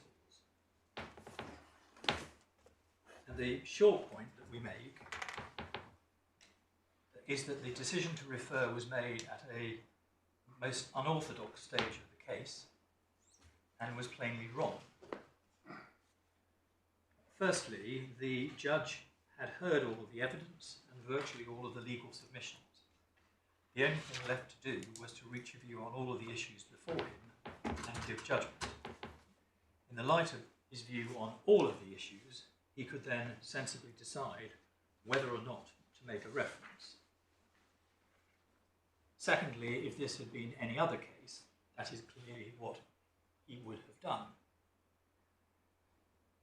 Instead, he decided to accelerate some of the EU law issues and make a reference, even though in a matter of weeks, once he had had time to consider the human rights ground, it might turn out that the case could be decided on a basis which was entirely independent of the questions that he had chosen to refer.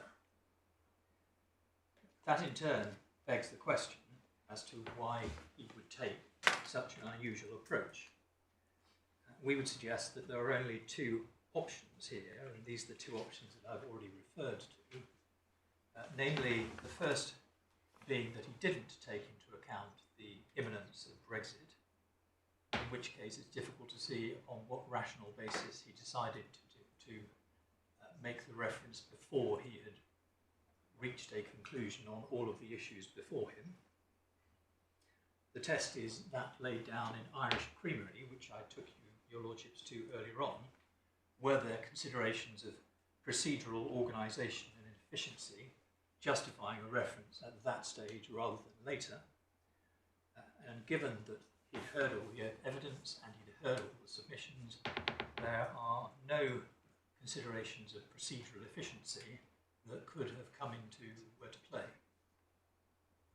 Everything pointed the other way. The second option is that the judge was motivated by Brexit. If that is what really happened, then the judge, we would respectfully submit, misdirected himself in law. As I have sought to indicate, that approach is contrary to a consistent line of cases on the irrelevance of Brexit to the court's decision to refer, and as a matter of general principle, amounted to circumventing Parliament's intention under the withdrawal legislation. So, in our submission, whichever way one looks at the judge's decision on timing, then he was wrong. If then I can turn to his judgment in more detail, that, as your lordships know, is in Core Bundle 1, tab 7.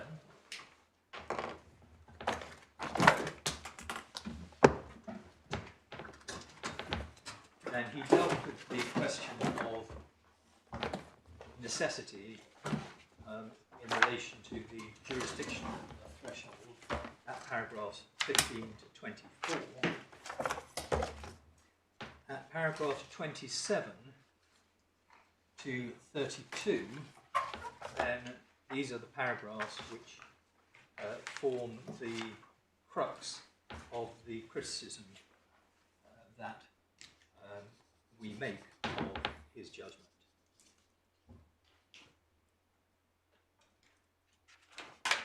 And so in paragraph 27, then he refers to my submission that the importance of the question had to be looked at, and that the point had to be substantially conclusive in the sense of the court being able to say that the answer to the point effectively determined the answer to the case. And that my submission was that there can only be a reference if it's known that the question of which party won and which lost substantially depends on the question to be referred. Going on then, he said in concrete terms here there are three particular issues which have been canvassed as possible subjects of reference. These are only some of those which were suggested, but they are the three which I consider raise issues which are suitable for reference. Two of them relate to the issue under Article 34.3. One of them relates to the res judicata aspect of the issue under Article 34.1. Mr. Hancock says that if those are the only issues which raise questions which might be suitable for a reference, then the court should not make a reference because it is possible that I may decide that the club should succeed on its human rights argument in relation to Article 34.1. That would mean, he submitted, that the issues under Article 34.3 and the res judicata issue under Article 34.1 were not necessary to be decided. Given that the court is not in a position to say now that the club will not succeed in its human rights argument under Article 34.1, it is impossible to say now that it is necessary to answer the questions in relation to Article 34.3 or the question in relation to the res judicata aspect of the club's Article 34.1. And he referred to Bulmer and Bollinger, and then referred to Samax and its reference to substantially determinative, and Sir Thomas Bingham's use of the word critical in the Elsa case. Paragraph 31, he says the question appeared to him to be whether the question or questions is or are critical for the purposes of my giving judgment on the issues before me. And in that paragraph, we would respectfully submit that the judge went wrong, because the test was not giving judgment on the issues, as in all of the totality of the issues. The test is giving judgment on the case. And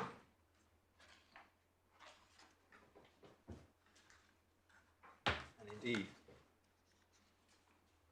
the judge himself made reference to cases which made that clear in earlier passages of his judgment. So, by way of example,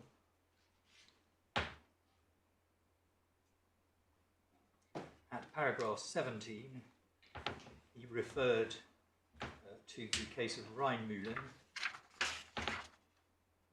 as indicating the power or obligation to make a reference as soon as the judge perceives that the litigation depends on a point referred to in the past paragraph 177. And then at paragraph 20... Is he really saying in paragraph 31 on the issues, meaning only the Article 34 issues? Isn't that reading too much into what was just a word in an extempore judgment? As distinct from saying on the Well, my lord, I would submit not.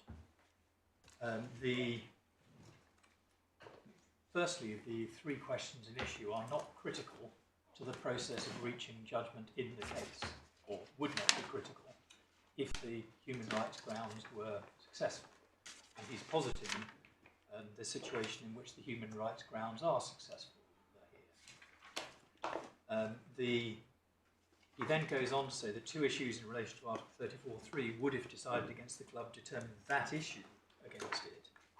A decision on those points would be a necessary step in a decision against Spain in relation to Article 34.3. So he's looking at it on an issue-by-issue basis. And he's saying that in order to answer those issues, then, or to give judgment on those issues, then I need to make a reference. And then he says that in 32, his next point is that even if he were to find in favour of the club on the human rights ground, I will have to decide and give judgment on the Article 34.3 point. But again, with respect, not so. If actually the position is that he were to conclude that the club was entitled to win on the basis of the human rights ground, he would have to allow the appeal. It wouldn't be necessary for him to go on and say there is an alternative ground on which the club is entitled to succeed. It depends what he means by "I will have to." It may be he had in mind the strictures one sometimes hears from this court, that judges should decide all the important points for various reasons, one of which is that this court can have the benefit of their views. That would be a question, as it were, of, if you like, the internal approach of the domestic courts, and not a question of whether it's necessary from the perspective of European law for him to determine these issues. And what he's dealing with here, in theory, is whether it is necessary as a matter of European law for him to deal with these issues. And at 33, he goes on to the third point, which is the appeal point, namely, even if he were to conclude in the club's favour on the basis of the human rights point, there would inevitably be an appeal, and as part of that, then Spain would wish to raise the Article 34.3 point as an additional or alternative ground on which the appeal should fail. So again, that's going back to his desire, as it were, to get a ruling from the CJEU for the benefit of a higher court, not actually in order to enable him to reach judgment on the case before him. In a sense, he later disclaims that point, doesn't he? Yes, which paragraph is your lordship thinking of? 52.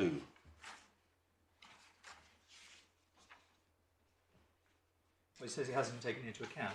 It's quite right. That's the paragraph we were looking at earlier on.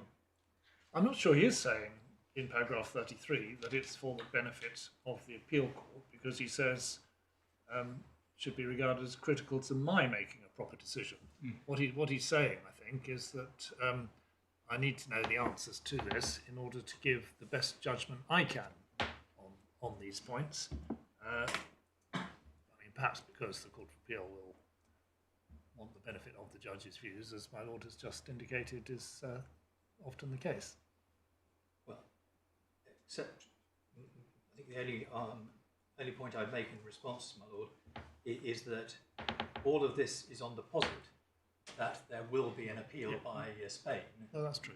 And so that actually, in turn, indicates that what he's looking at is what the Court of Appeal would wish to consider as part of its consideration of Spain's arguments on the appeal. Yes. Right. Rather than as part of his own decision. And again, I would submit that with great respect to the learned judge, it's not critical to him making a proper decision on the case in front of him. Well, it's common parlance for a judge to say, I find in favour of the club on the human rights points. It's not necessary for me to decide the other points, but for the sake of, in case this matter goes further, I will express my views on them. Yeah. And that's entirely what would be consistent with Justice Butcher's concerns, but would encompass the fact that it's not necessary for him to decide. He would say that himself in his judgment. No. Your Lordship is quite right that it's a commonplace where an appeal or a case raises a series of different questions. A judge may say, having reached a conclusion on ground A, I don't need to express any views on grounds B, C and D because they don't arise. Or a judge may choose to say, having reached a decision on ground A, in case this matter goes further, I will set out my views on issues B, C and D. Well, judges have complete flexibility, don't they? They can either say, as it were, for the avoidance of doubt here, or rather for the sake of completeness, here are my views, or they can say, or an alternative independent ground for my decision is ground 2. Yes. In which case, as I think my lord indicated earlier, they would both have equal status as ratio in the case. So the judge can express how he likes to deal with the second ground, however he likes, really. Yes, but again, I go back to the point that in order to justify the making of a reference, a question has to be necessary.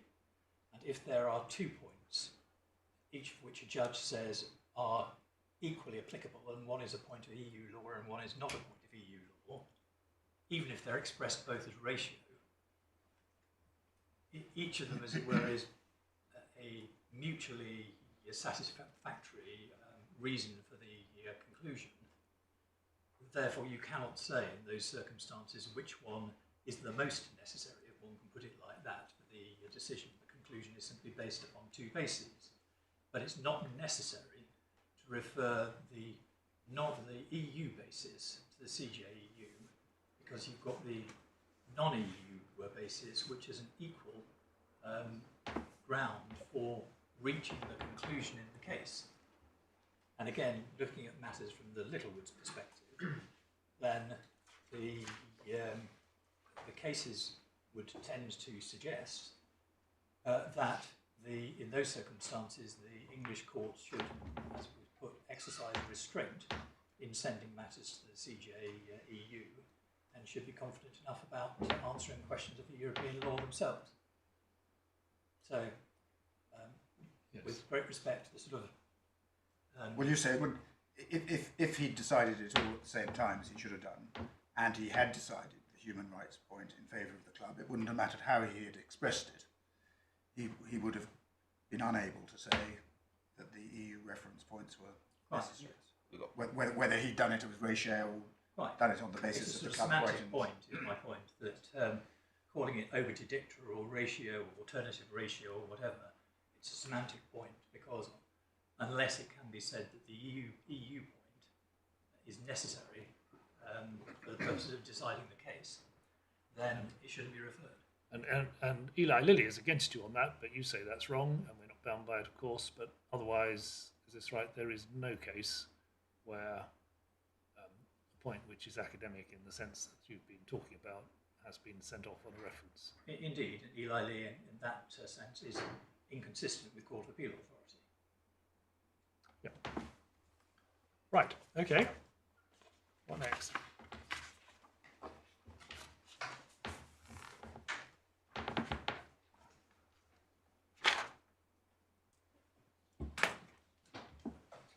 That takes me, I think, to paragraph 52, and we've debated that at length already, and so I can be brief there.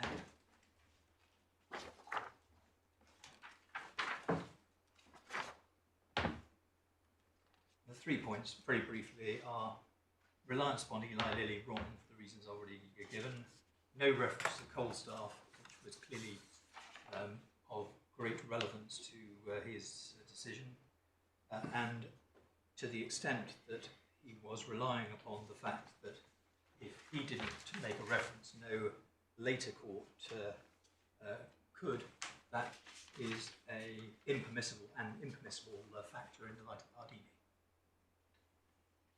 So he's saying there that the Eli Lilly decision isn't necessary to his reasoning, isn't he? As I understand him, he's saying it's not necessary for his reasoning, but he draws comfort for his reasoning from the Eli Lilly case. Well, is he saying he isn't taking into account that the appellate court won't be able to make a reference, although Eli Lilly would support that as something I could take into account, which we take it with what he said at paragraph 33, which we were discussing, reinforces the interpretation that he's not there saying I need to make a reference for the benefit of the Court of Appeal.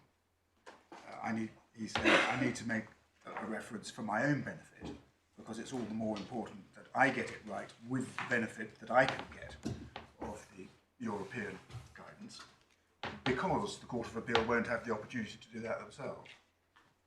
Is that a possible reading? Well, except for the fact that he does specifically make reference to no appellate court being able to make such a reference.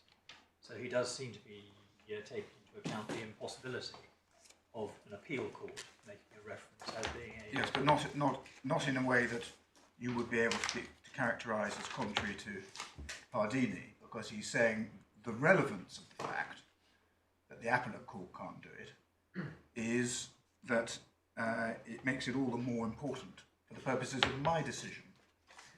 And it's Yes. for the purposes of my decision that I'm taking that into account. With respect, my Lord, that doesn't seem to be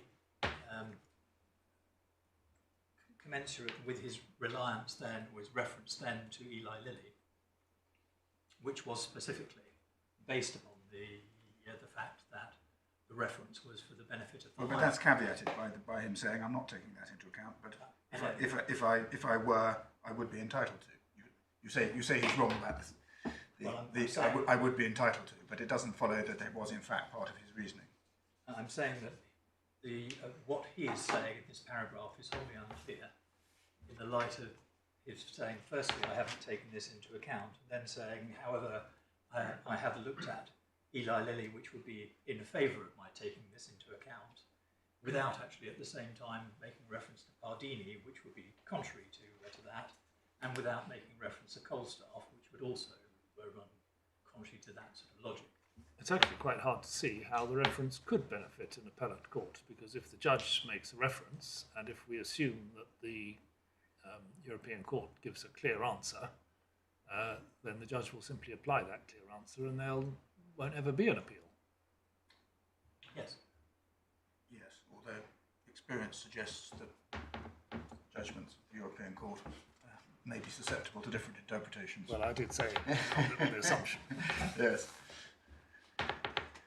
Yes, all right. So, my Lord, unless I can assist you further in relation to that, that was everything I wanted to say in relation to the judge's exercise of his discretion. Yes. And I was then going to turn to the last section of my argument, which has to do with the extent of this court's jurisdiction to interfere with a wrongful exercise of discretion. Before you do that, could I just ask you this? You helpfully pointed to the fact that the judge had dealt with your argument about what would happen on the human rights argument. I think he did that at paragraph 28.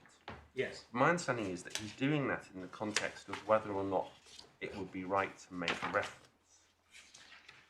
I don't understand that he addressed an argument that he shouldn't be undertaking the exercise of considering whether to make a reference. Have I misunderstood that?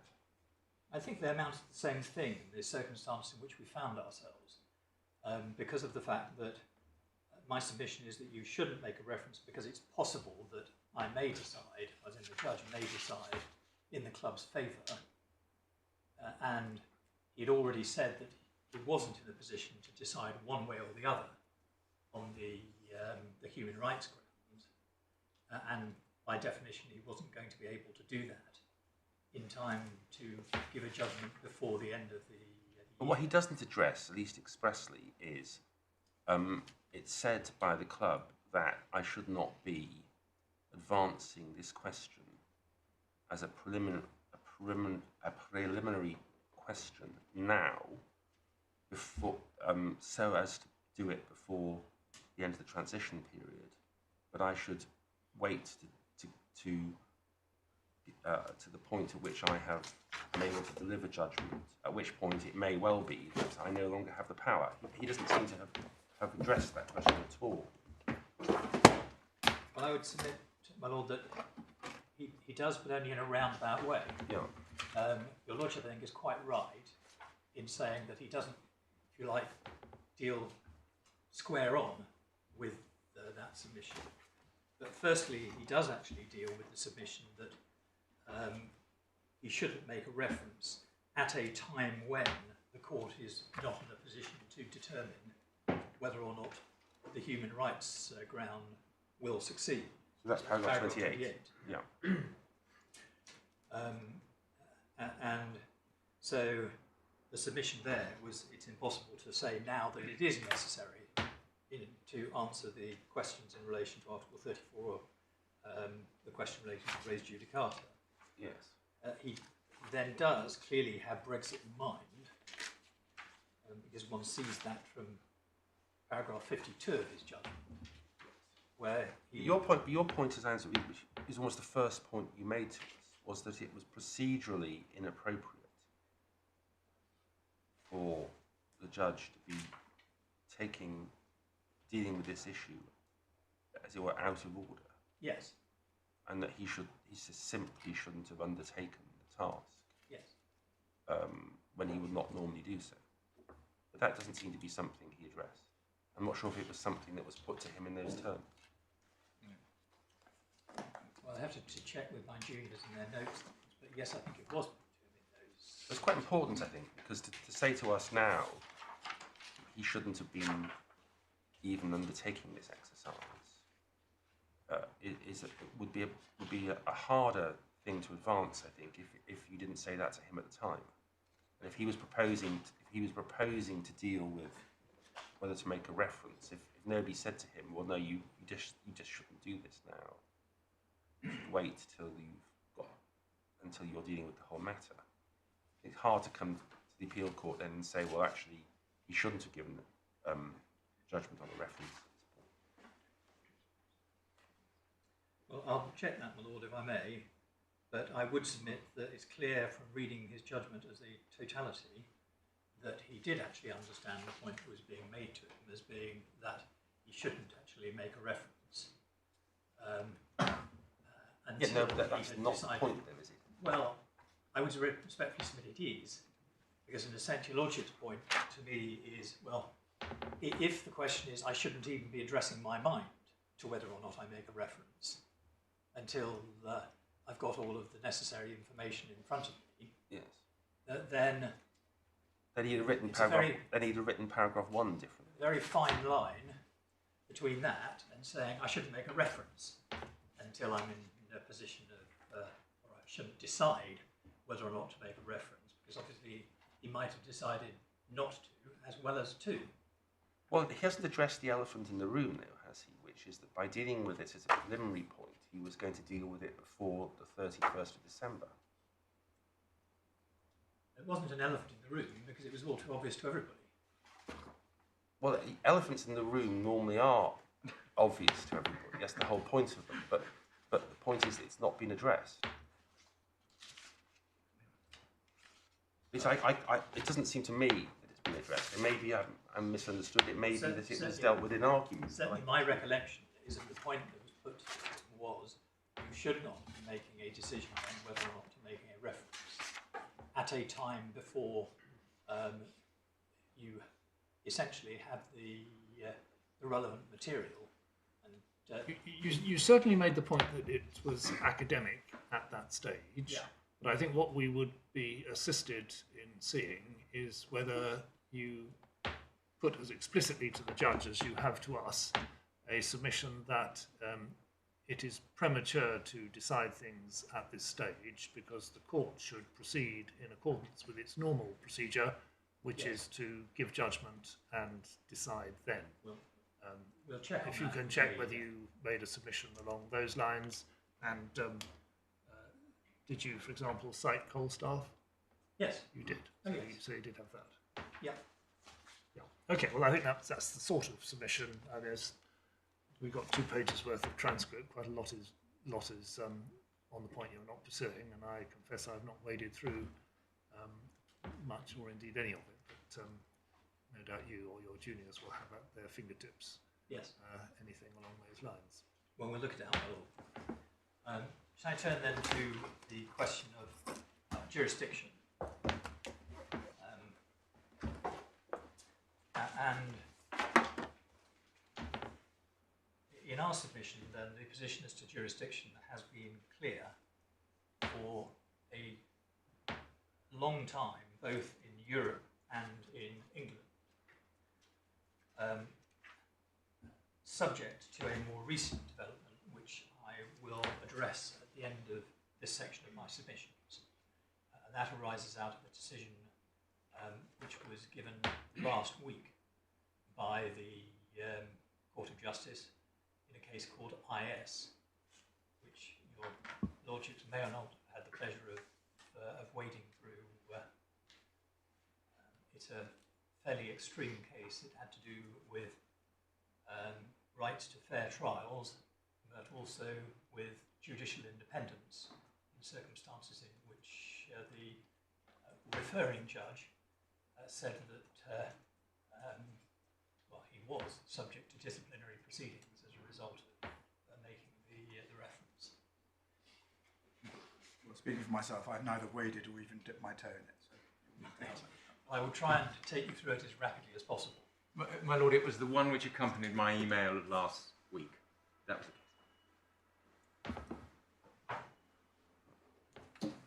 It should by now have been put into the bundle as I think about 44A. But can I start, my lord, with a question, with an authority which is also a bit convoluted, but is the decision of the Court of Justice in the Rheingülen litigation. That is Authorities Bundle 2 and is at tabs 30 and 31.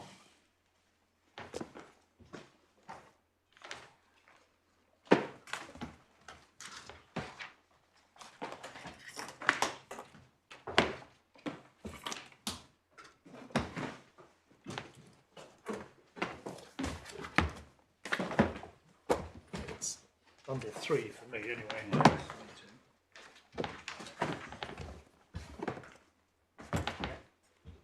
Which is quite right. It's for me as well.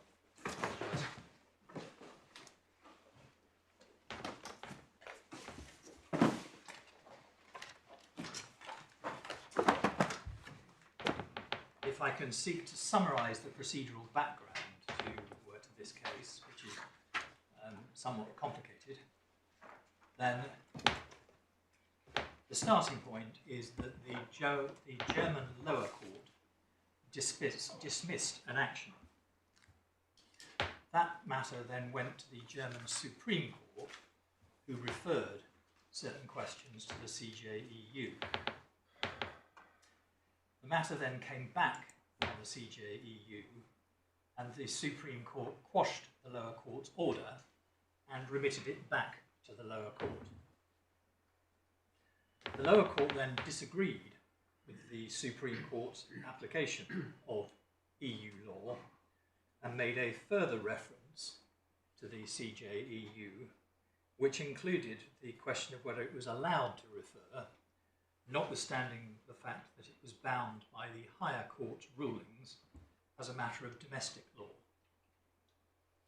That order to refer was itself appealed to the Supreme Court, and on that appeal to the Supreme Court made a further reference to the CJEU, in which it asked essentially the same question as the lower court had asked, as to whether or not the lower court was allowed to refer, notwithstanding the fact that it was bound by the decision of the higher court as a matter of national law. Your Lordships then have two decisions in the bundles, which are referred to as Rheinmühlen number 1 and Rheinmühlen number 2, although the confusing nature of that is that Rheinmühlen number 1 is the answer that the European Court gave to the Supreme Court's reference, albeit that that came later in time. The CJEU answered the later question first, and that's at tab 30. And the principal relevance of that decision is that at paragraph 5 of the judgment, then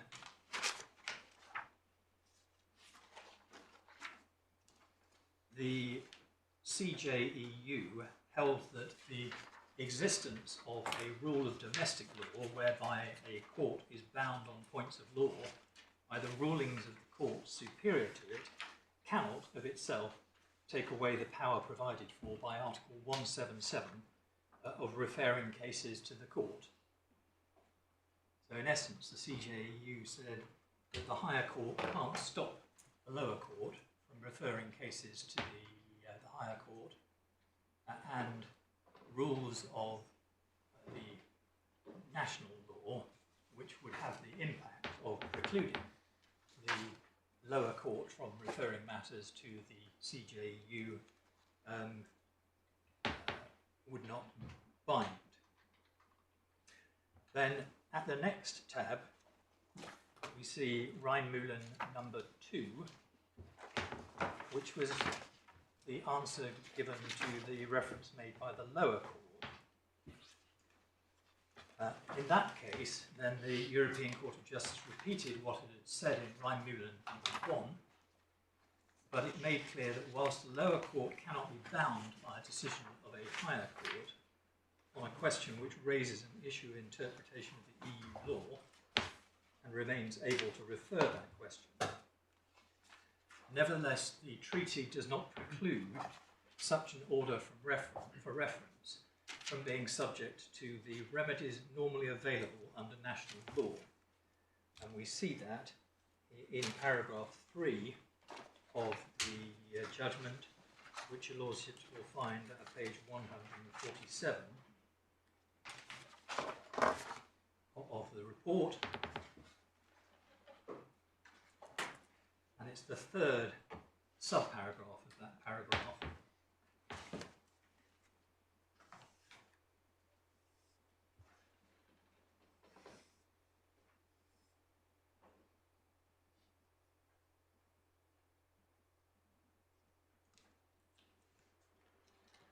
So it's clear, therefore, and it has been clear for nearly 50 years at the European level, that the treaties do not preclude an order for reference from being the subject of an appeal under national law. And that principle has been consistently applied in cases in this jurisdiction. So if I can take your lordships briefly to Ex parte Federation of Technological Industries, which is Authorities Bundle 1, tab 16.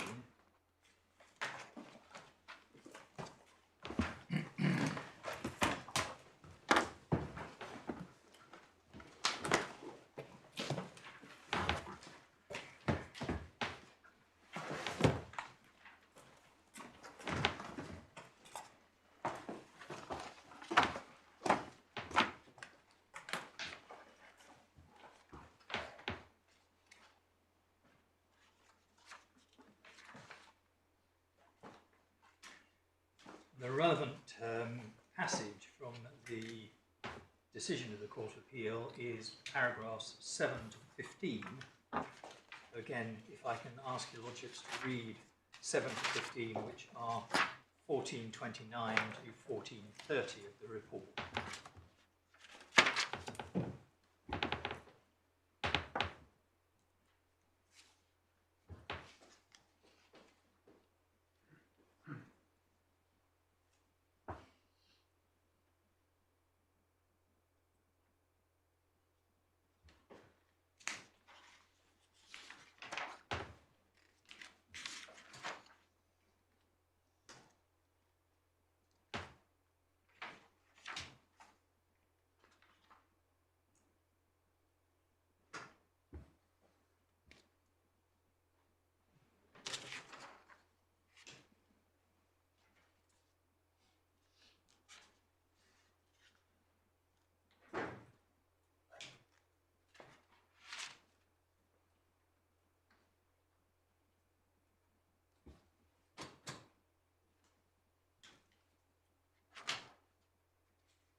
And you will see in particular at paragraph 14, then a concern has been expressed by Mr. Young's namesake that even if the Court of Appeal thought that the point was act clair, then the first instance court would be free to disagree, and that would lead to a sort of ping-pong between this court and that of first instance.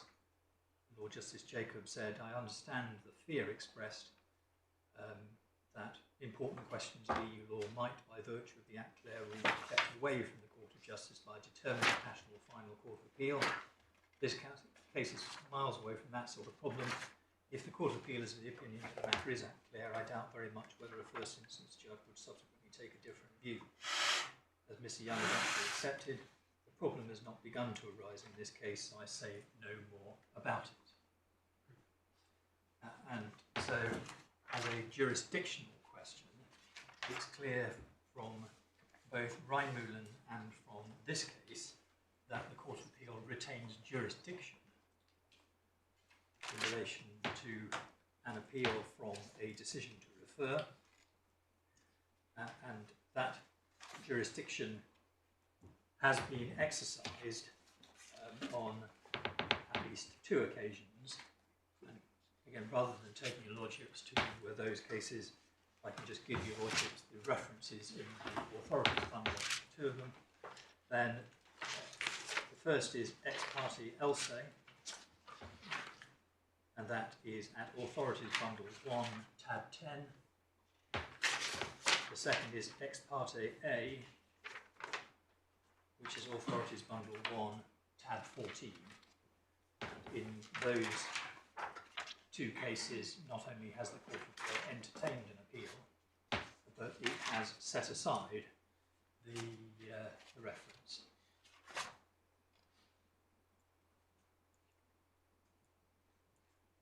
accordingly, I would submit that clearly the Court of Appeal does have jurisdiction to entertain an appeal in relation to the order to refer.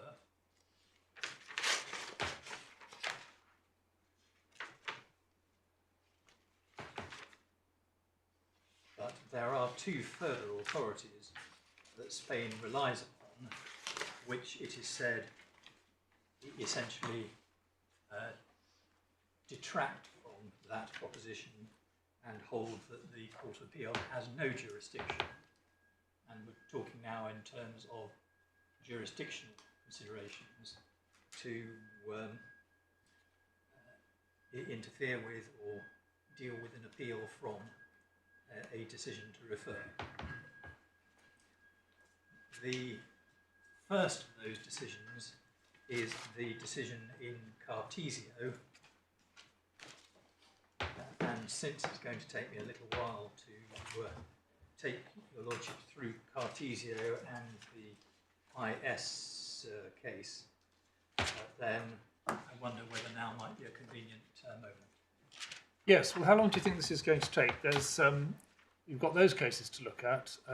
There's also the question if there is jurisdiction, and if we were to think that the judge had gone wrong in some way, along the lines of your submissions, what do we actually do, and what does the judge do?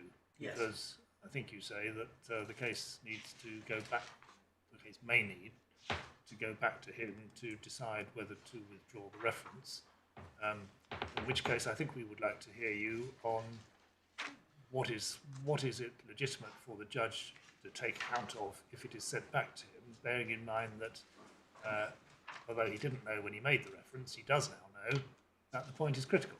Yes. So how long is that going to take you to deal with? It's going to take me, I hope, about an hour. In all of it, both the following two cases plus that or submissions on the point that your lordship has made just put to me. Yes.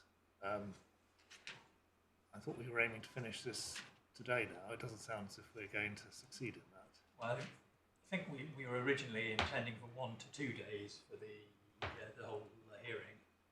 I would hope we'll certainly be finished well within tomorrow, but I suspect that it's optimistic to hope that we will finish today. Yes. I think, my lord, for correctness, I, when it came to an estimate, my learned friend said a day, and I was rather incautious and said a day to a day and a half. So I don't think the court has been, as it were, misled as to.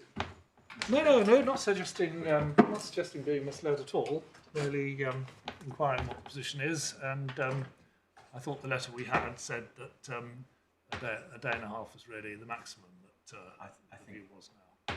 All right. Well, the points you're coming to may or may not be critical or necessary for a decision, but we better hear the argument on it. Yes. Very well, 2 o'clock. All right.